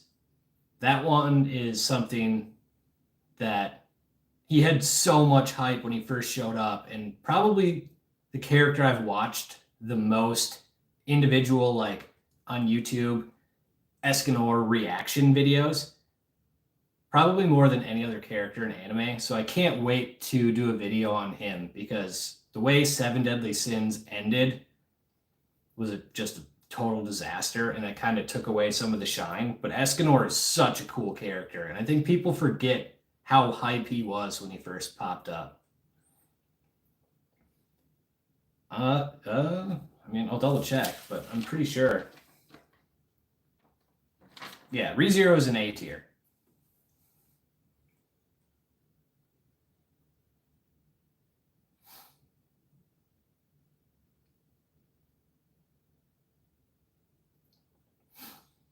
Same, man.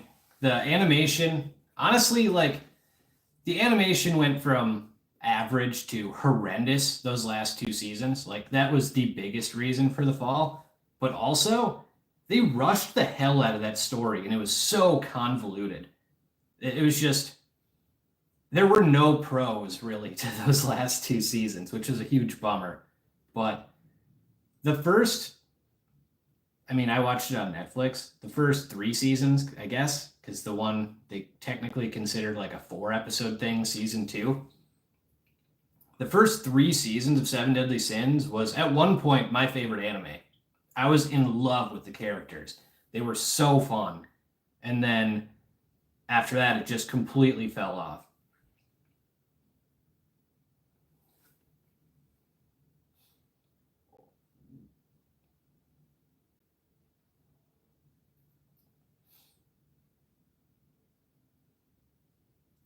You haven't watched ReZero yet? I mean, 3 seasons. It's going to be interesting. It's a cool concept. Episode 1 was like I think it was an honorable mention on my one of the first videos I ever made for like top 10 debut episodes. And I'm pretty sure that was one of the honorable mentions. Like it starts off with a bang.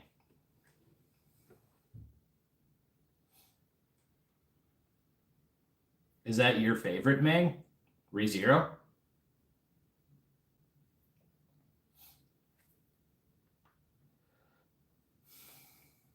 Dude, Escanor versus Estarossa and Escanor versus Galland are 2 of the most hype scenes in anime ever. And they still just, they hold up so well.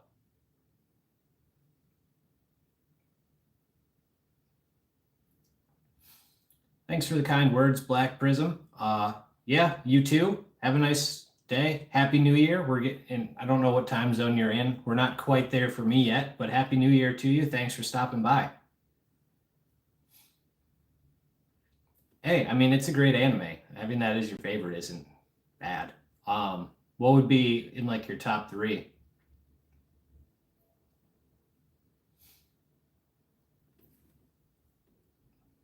I don't remember which one episode 15 was of ReZero, to be honest.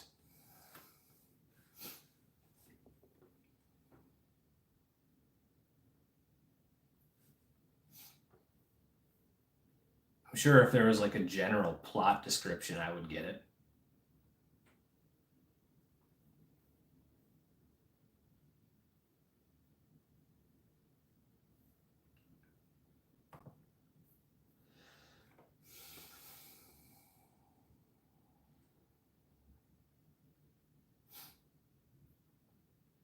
But just to go back a little bit, Jay Brizzle, you got to at least watch the next 15-ish episodes so that you can see what they do with Urza, and then tell me if the anime is still not for you or not. That's the goal of the rest of this stream.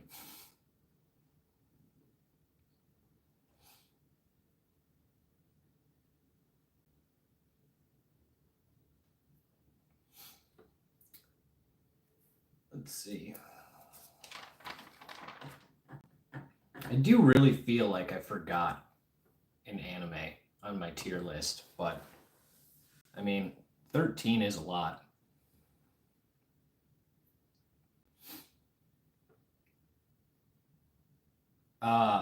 You said you read the manga, right, for Blue Lock?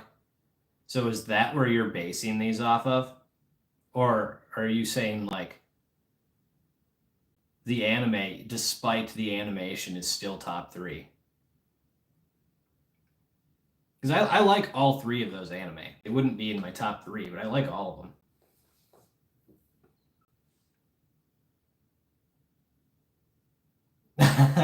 Oh yeah, that was sweet. I remember that.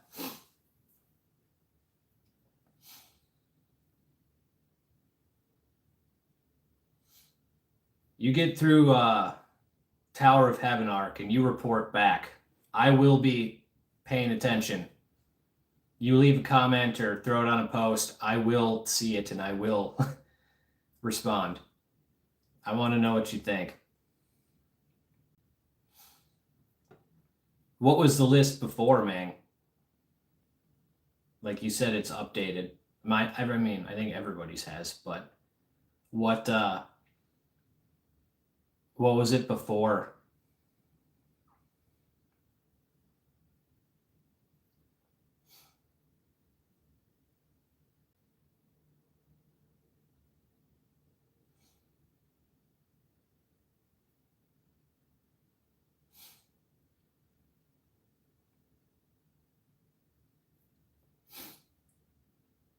Uh, I know you retracted that message, but oh, you sent it again.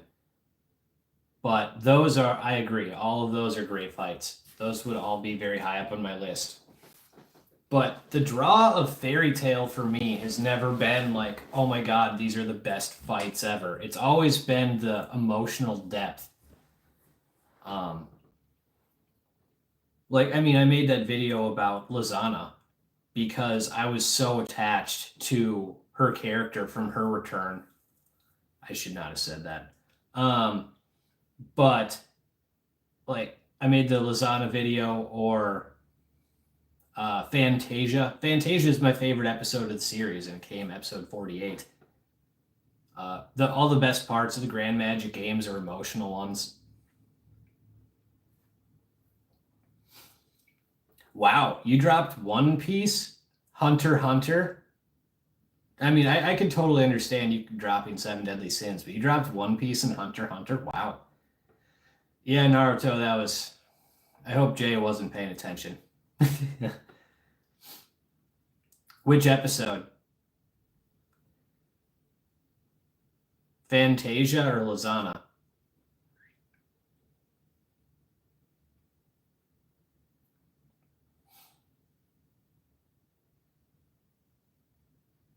I am still on Skypiea for One Piece, so I'm a little bit behind, you could say.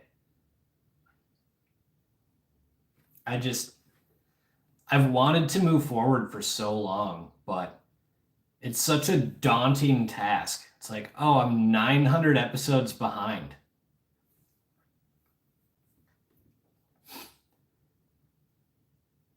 If I needed to watch 2 anime episodes, like if for some odd reason I was told, hey, you have to watch an anime episode or you will be brutally murdered and you have to cry during that episode, I would choose one Fantasia and 2 Lizana because those are just instant tears. Like it just gets me every single time.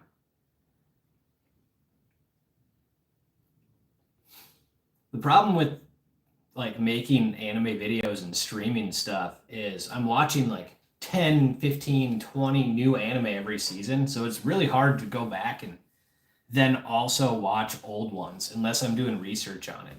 So like being 900 episodes behind on One Piece while watching a bunch of new stuff and then watching stuff to make videos is brutal. Yeah, Fairy Tail is easily the like it's so weird. You'd think like Your Lie in April would be an anime that like devastates you and makes you cry, or you know, darker, more rom-commy stuff. Fairy Tail is the anime that gets me most emotional, and it's not even close. Like I'm so connected to the characters that nothing hits me emotionally anime wise like Fairy Tail. Nothing. Uh, that Monarch, that's a character. I mean, maybe if you saw the one video I made a long time ago, but that's a character I so desperately want to see, and I just haven't because I stopped watching Hunter x Hunter and I just couldn't get back into it. But like, I'm so intrigued because everyone has him on their GOAT villain lists, and it bugs the shit out of me that I haven't made it to see him.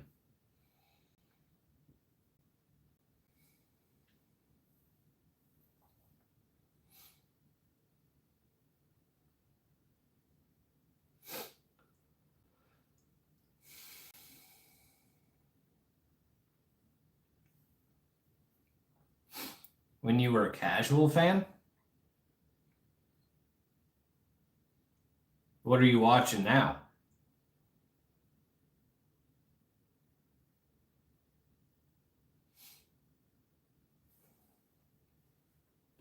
When Natsu and Laxus fought is like right before the episode that gets me most. It just personally, that episode gets me all the time.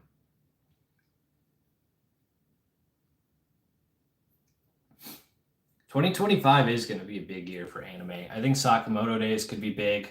Like Demon Slayer is going to shatter box office records for anime stuff. I would not be surprised because they're splitting it up into 3 movies. I would not be surprised at all if the 3 movies combined make over $2 billion at the box office. Like, I think those are just going to destroy. I wouldn't be surprised if those 3 movies combined made 2.5 billion. That's just Demon Slayer. Oh my God, Jay, are you kidding? Attack on Titan is my favorite anime. It is, in my opinion, the greatest show of all time. So you'll have to report back on that too. I'm giving you a lot of homework on this stream, but I adore Attack on Titan. It is perfect to me.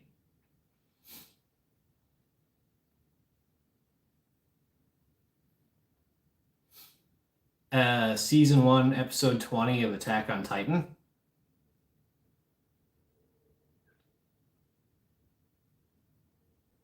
Dude, do you just stop watching everything at episode 20? Or I guess technically you're still going, right? Dude, I know rumbling is like an iconic theme. I think the first theme that they have, the OP, is the greatest in the history of anime. That's my personal opinion, but I'm just a total simp for Attack on Titan. It's perfect to me. It sucks that like I think I've made one Attack on Titan video, and the reason is I feel so much pressure to do it justice because I'm such a fan that it like becomes really hard to do.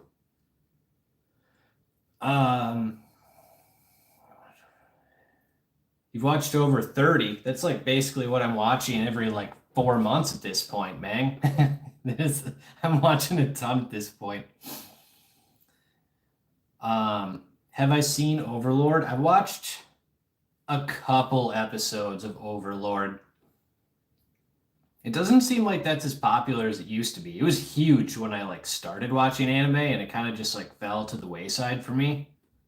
And it doesn't seem like it's as popular now as it was 4 or 5 years ago when I was more like getting into it.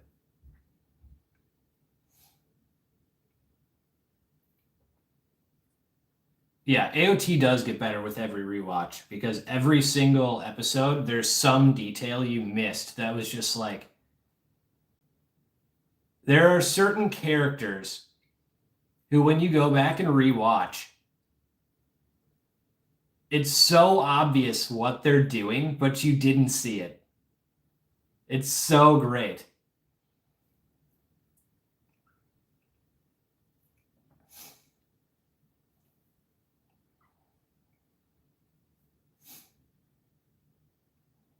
Man, you're spoiling for Jay. But yeah, I thought the way they handled it was like perfect.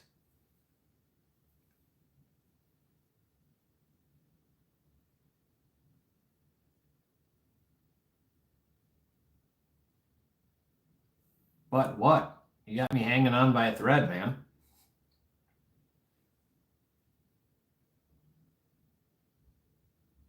Oh, okay. Dude, what did you think of episode 5? That is the single most transformative anime of my life. Like the anime episode of my life. It's not the individual best, I don't think, but in terms of like blowing my mind, episode 5 changed anime for me, for sure. So I'm curious what you thought of it. The first 11 is Trost 11 or 13 episodes. I don't remember, but the struggle for Trost is like It's goated. I fucking love that arc.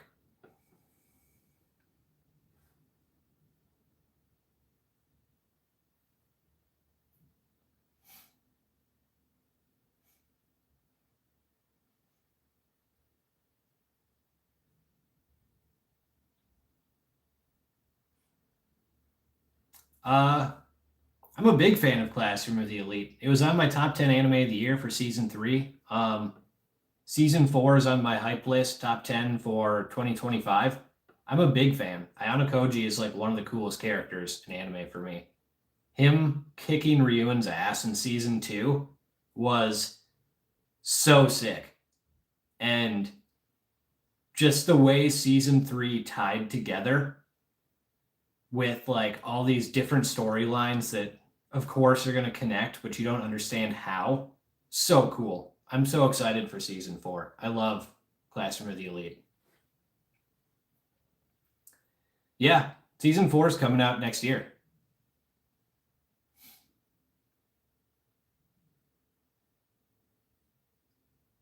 Dude, yeah.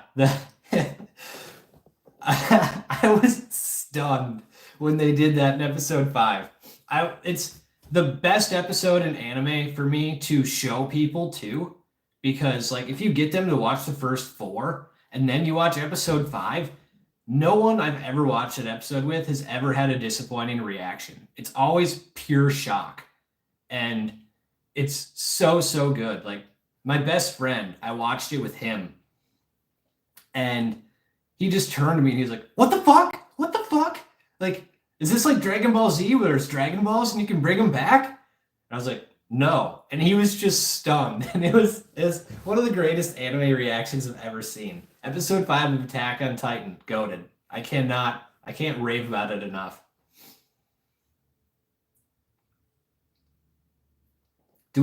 Monarch, do we actually think that One Punch is going to come out? I'm a little concerned. I don't think Freerin is going to be. I don't think Freerin is going to come out in 25, probably. I don't think they're going to do that so quickly. Yeah, Naruto. Him saving Armin while doing it made it so much more impactful, too.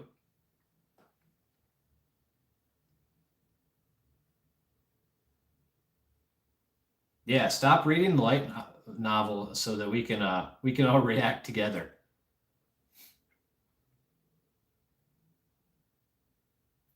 That dude, Jay, that is the beauty of Attack on Titan is they slow burn reveal things and then they keep adding more mysteries. And then each mystery that gets solved is just mind-blowing. The second half of season 3 is see, like I love Trost. I don't know if I would actually rate anything above Trost, but there's a stretch in season 3, the second half of season 3, and a stretch in the first half of season 4 that are essentially perfect for me. Most people would say second half of season 3 is the best, I bet. Dude, the Mikasa's reaction, basically just trying to kill herself, with the beautiful soundtrack in response to Aaron's death, was unbelievable. Whoa, really what?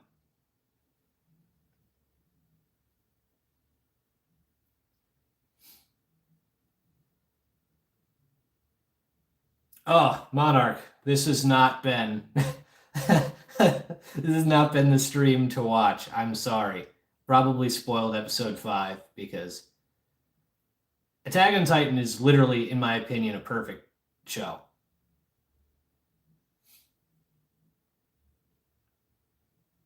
Without spoilers, Naruto, refresh me vaguely on which one was 80, because I think I have an idea. But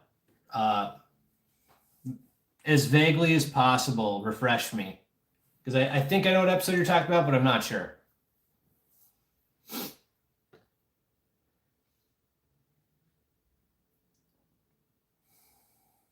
Also, Monarch, please choose Attack on Titan over Full Metal, please. With the scene where he's talking to his dad, Naruto. Is that what you're talking about?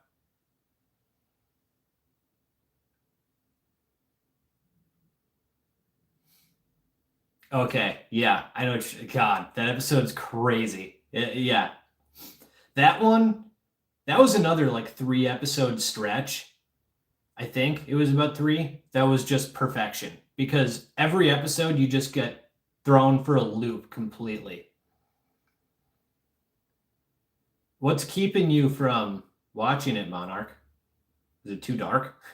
It is very dark.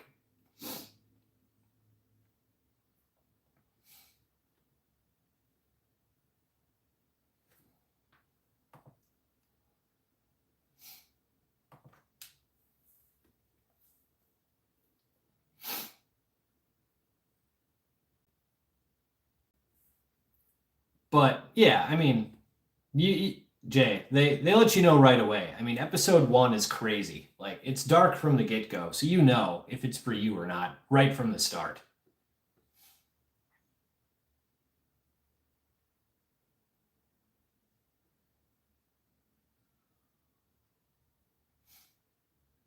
But it is some of the coolest stuff ever. And at episode 20, you haven't seen 75% of the best shit in the show.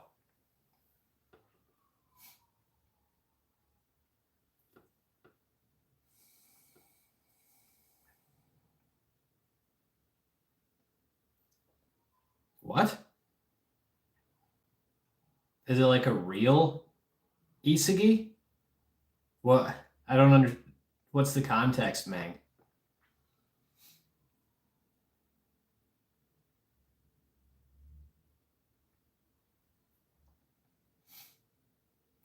What? Like legitimately married a cardboard cutout? Is that legal in Japan? Can you marry cardboard?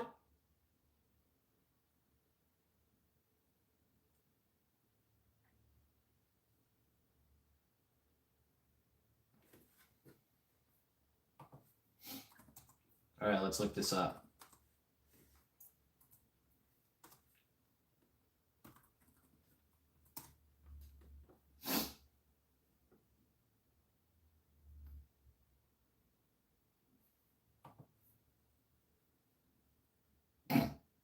What the fuck?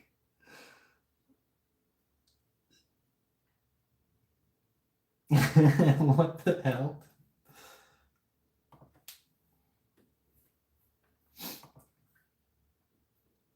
A young woman has gone viral after announcing her marriage to Blue Lock's Yoichi Isagi on social media. The superfan posted photos and videos of her wedding ceremony, which was hosted at Osaka wedding venue, complete with a wedding dress, cake, ring, bouquet, and hand-sized, life-size cardboard Isagi cutout. She's 19 and she's a fan.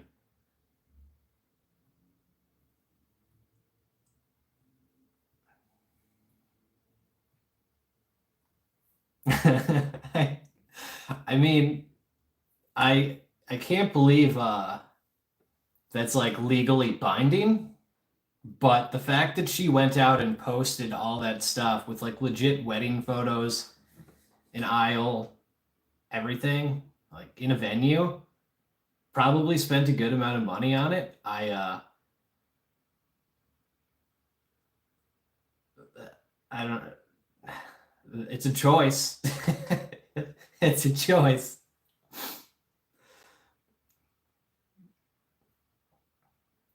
Um yeah, I mean fair enough. If it's not for you, it's not for you. But if it might be, it is, in my opinion, amazing.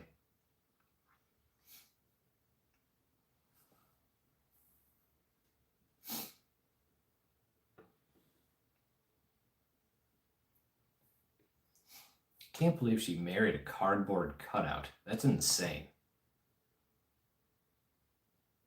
Absolutely insane.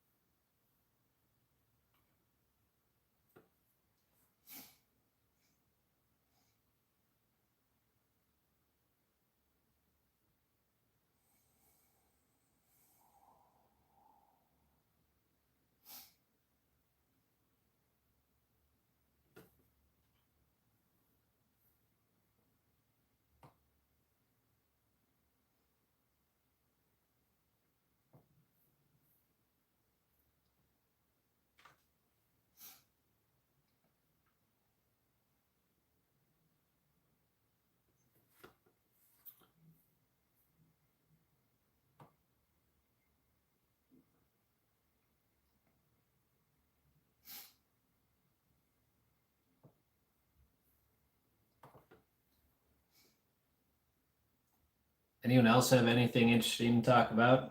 Anyone see the Superman trailer? I like that a lot. I trust in James Gunn in the DCU. Not anime, but kind of big right now.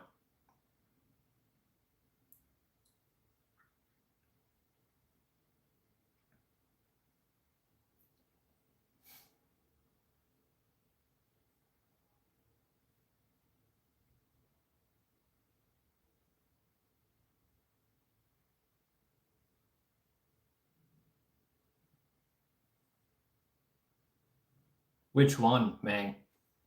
There's a lot of potential Spider-Man stuff coming out.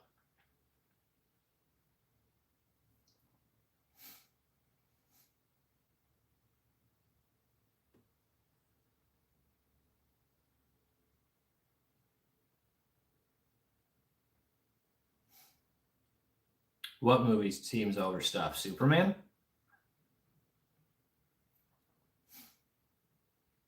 I'm way more excited for Beyond the Spider-Verse than Spider-Man 4, personally. Across the Spider-Verse was incredible. And everything I've heard about Spider-Man 4 has been that there's like a lot of issues with the script and stuff. So I'm not super optimistic about what they're going to do. I can see that, Monarch, but I think like Mr. Terrific and Hawkgirl and Guy Gardner, I think those are going to be more minor elements of the story than they kind of played it out in the trailer. I don't think the movie's going to be overstuffed. I think James Gunn knows that this is a very, very important film for DC. They have to get it right. And you have to center it around Superman, Lois, and Lex. And by all accounts, that's what it is, and that there's just other heroes that are going to play a smaller role. And I mean, like, if you want to, it's an interesting way to do it, because if you want to show that Superman is the beacon of hope that he should be, and like the hero amongst heroes, a cool way to do that is to show other heroes who can't live up to his standard. Like, that's an interesting dilemma to handle, and I think that's kind of where they might go.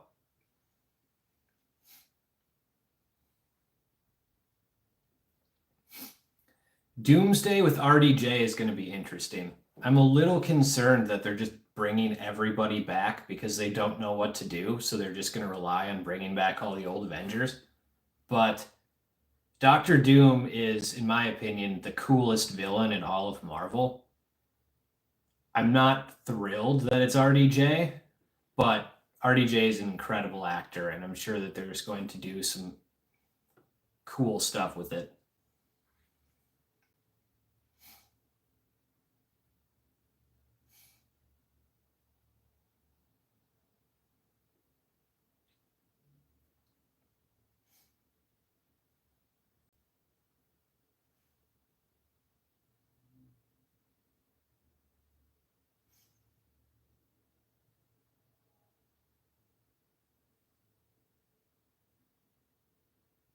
Yeah, Jay, I've got no regrets either. It's my favorite anime ever. What are what about Oshinoko season 3? Because season 2 is the one that just finished. So have they even is season 3 coming in 2025? Have they announced that? If they have, I missed it. When is that coming? Also, oh, did they? Oh, well, I missed that. I mean, it would have been on my hype list if I knew. I am a big supporter of Oshinoko. Yeah, for sure. I think it's really good, but it's a little different. The first episode is incredible. It's basically its own movie. And if that doesn't draw you in, then it's not for you. I'd give the first episode a chance, and if you love it like I did, the series is probably for you, and if you don't, it's not. Also, another fantastic anime that's, somewhat recent and was mentioned here recently, Freerin. Uh Currently rewatching now with one of my friends to get him caught up on it, but just finished a video on that's going to be coming out tomorrow. So check that out. But Freerin's awesome.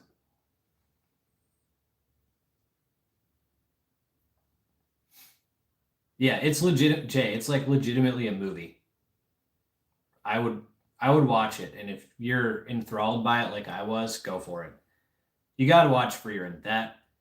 That's a great one. What episode is that, man? That's pretty early, right? That's like only halfway through season 1, maybe. Episode 10 and 21 are my favorites. Those are some cool ones. 6 is also another amazing one. But yeah, that's a video that's going to be coming out tomorrow that I worked really hard on. So check that out. Or in Jay's case, if you haven't watched it, throw it on mute, pad the views.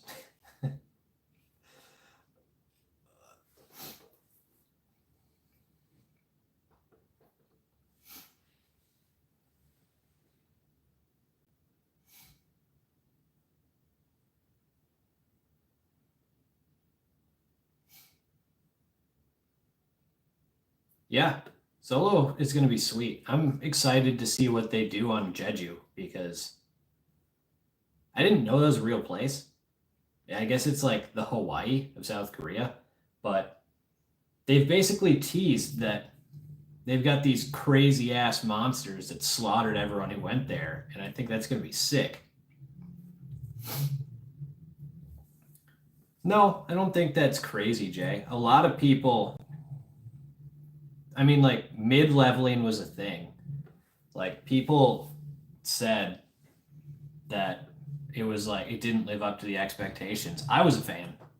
Like episode 2, 4, 6, those ones were all great for me. Jeju is gonna be sweet. Yeah. I mean, you guys are just kind of confirming that. The hype was already there, but you guys both love it, so that tends to bode well.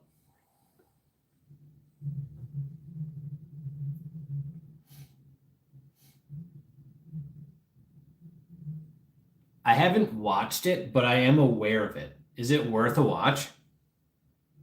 The sister leveling?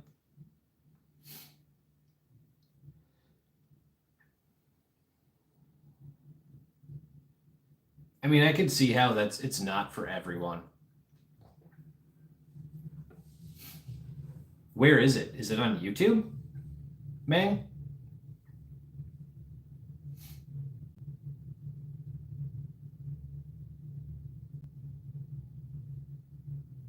What's the sister's name? Gina? She I don't know. I always found her entertaining, so if she's got like there's a parody that's centered around her, that could be funny.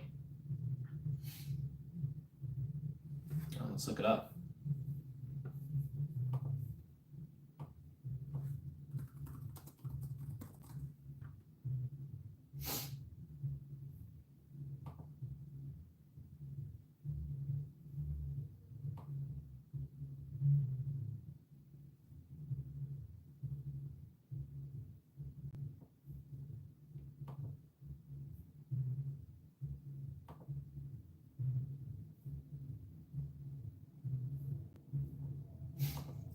Are these all like 1 minute long?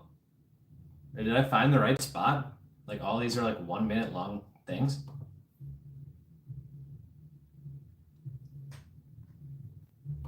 It says, yeah, it says the anime boys. Is it like 1 minute long? Each episode?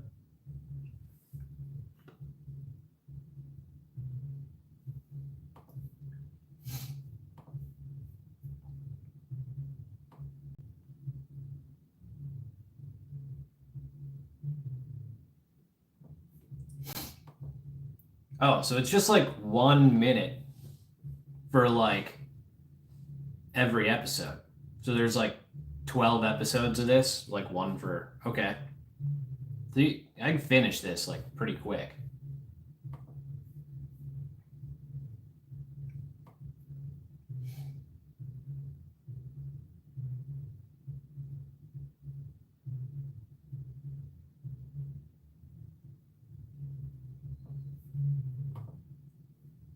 Yeah, okay. Yeah, the compilation video is like 9 minutes. This isn't even a 10-minute thing. Yeah, I can knock that out like tomorrow.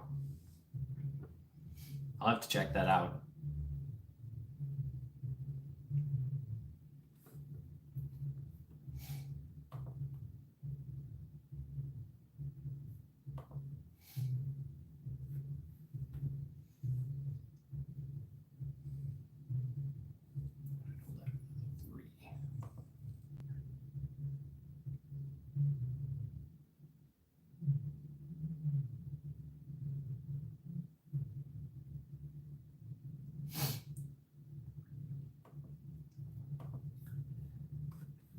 Yeah, it seems like people are pretty hyped for Jeju, which I imagine is what season 2 is all about. Yeah, and like the S class. Yeah, I've seen Konosuba. Does that just miss out on your top five, Mang? Or top three? Konosuba is really funny. Yeah, Monarch. I'll knock it out probably tomorrow. Getting kind of late.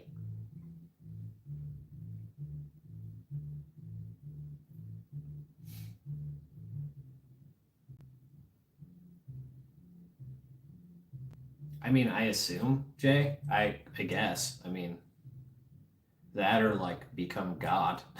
It's kind of the route he's trending. He seems legit unstoppable. The the brother he killed in episode 6, I can't imagine. Like, I know they teased his brother as like an S class dude who started his own guild. I just cannot fathom that guy being a legitimate threat because Genu's so OP in a cool way, but he's so powerful.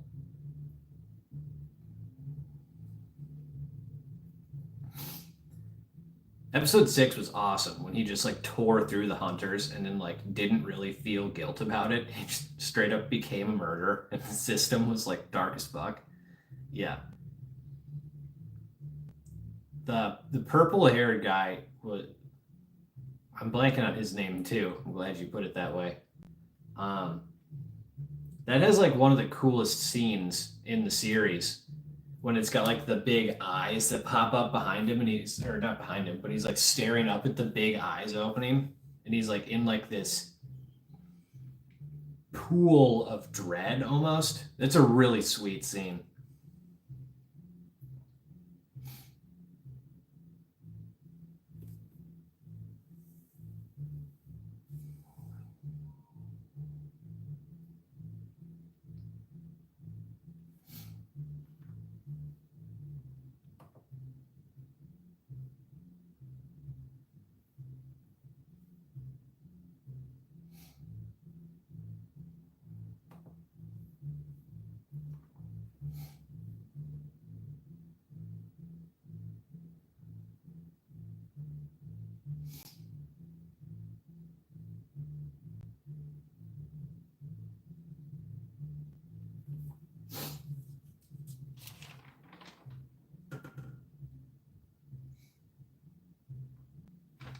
Cool.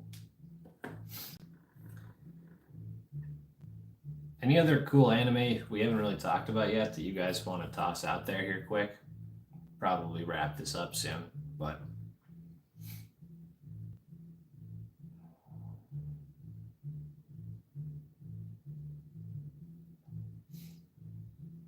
like, did anyone watch or has anyone been watching like the Amagami Sisters anime or like Rurouni Kenshin? Um, yeah, Mang, I've watched Horimiya. What do you think about it?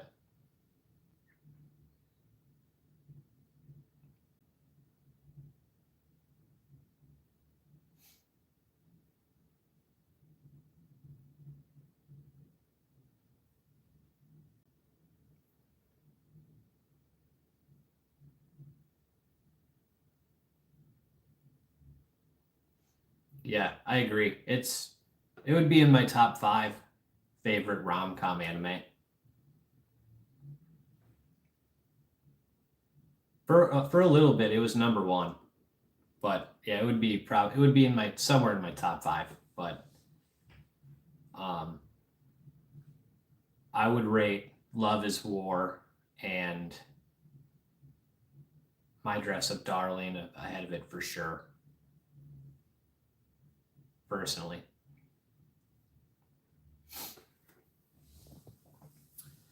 I've never watched the original either for Ranma or Kenshin, but I've been really enjoying both of the remakes. I'm sure that there's things they've done differently and maybe not done justice or whatever, but season 1 of Kenshin was legit, and season 2 has totally carried that too. Um, and Ranma is just fun, man. Uh, it's okay, Mang. I'm not sure if I'd watch a second season or not. I might. I haven't been like too sold, but I mean, like the sisters are relatively fun. The lead is okay, but there hasn't been anything like truly investing yet. That's my opinion, at least.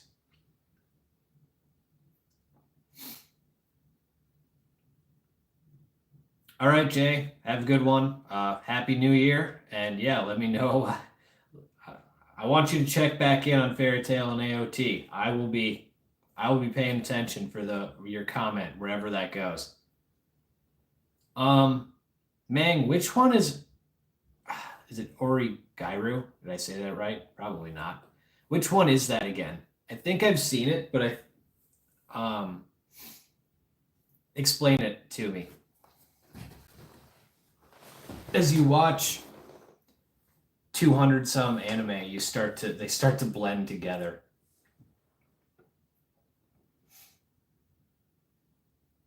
Yep, yep, I've seen that. I like that a lot. That's a good one. Oh yeah, Bunny Girl Senpai for sure. That would be the other one. That's probably number 2 for me as well, behind Love Is War. That or My Dress Up Darling.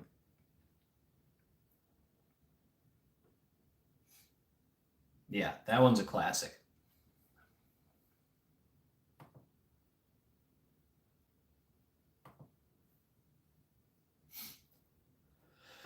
Yeah, they're doing more. I'm still so behind. I've only finished the first 13 episodes, but I know that there's like 3 other things for that I can watch. So I'm still behind. I'm like actually really excited for it. Plus, yeah, there's more coming in 2025. So I can't wait. Mai's awesome.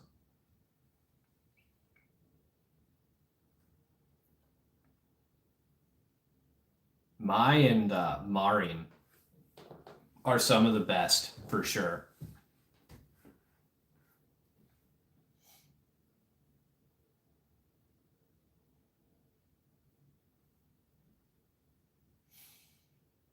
Yeah, thanks for stopping by, Naruto. Happy New Year to you. It's still the 31st here for me for a little bit less than an hour, but thanks for stopping by. Appreciate it and hope to see you back. Yeah, I think I'd heard that they do like more movies.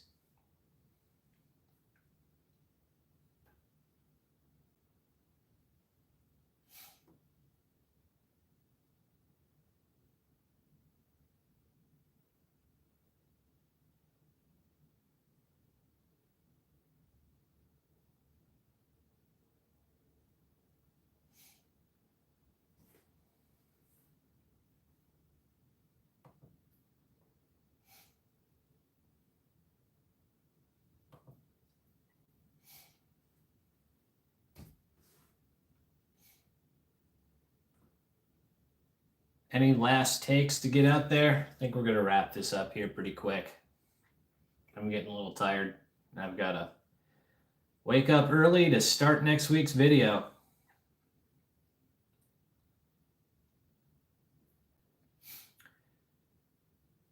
Yeah, I did watch Alia.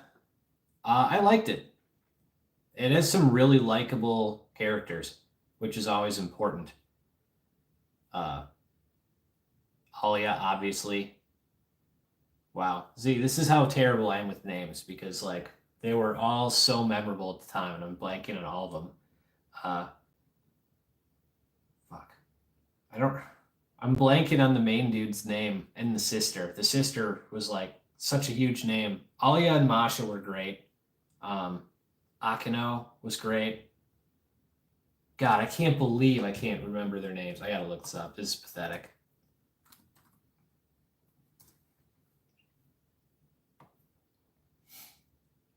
Masachka, right?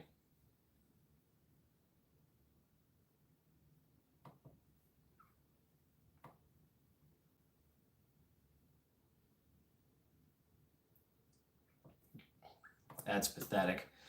Yeah, Kuze and Yuki, right? No, that's not right. Suo?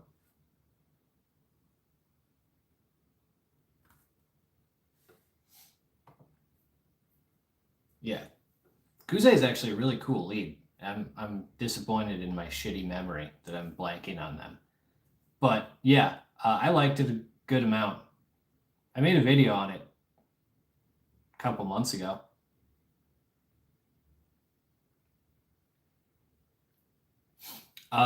Monarch. I don't know. I'm gonna look that up. To be Hero X. I feel like I've heard of that.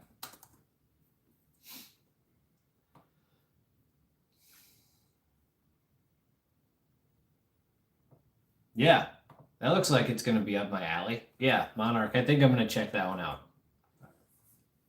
That looks cool. That'll be one of the 70 plus anime I watch in 2025. I'm pretty confident in that.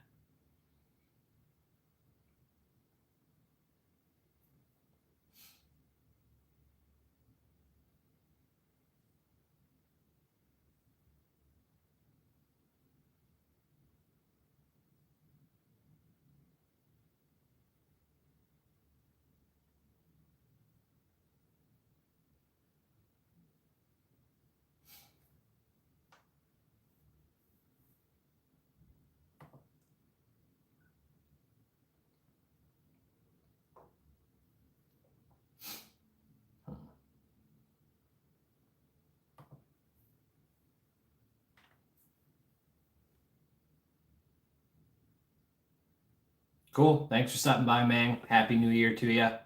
Appreciate you stopping by.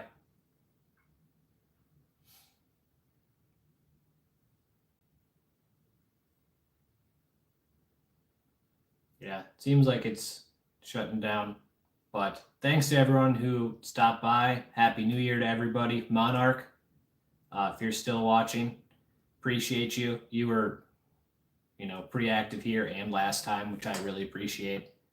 And Happy New Year to you. And we'll see you guys on a future stream when I do a winter tier list, and we'll see what other type of live streams I do. So have a good one.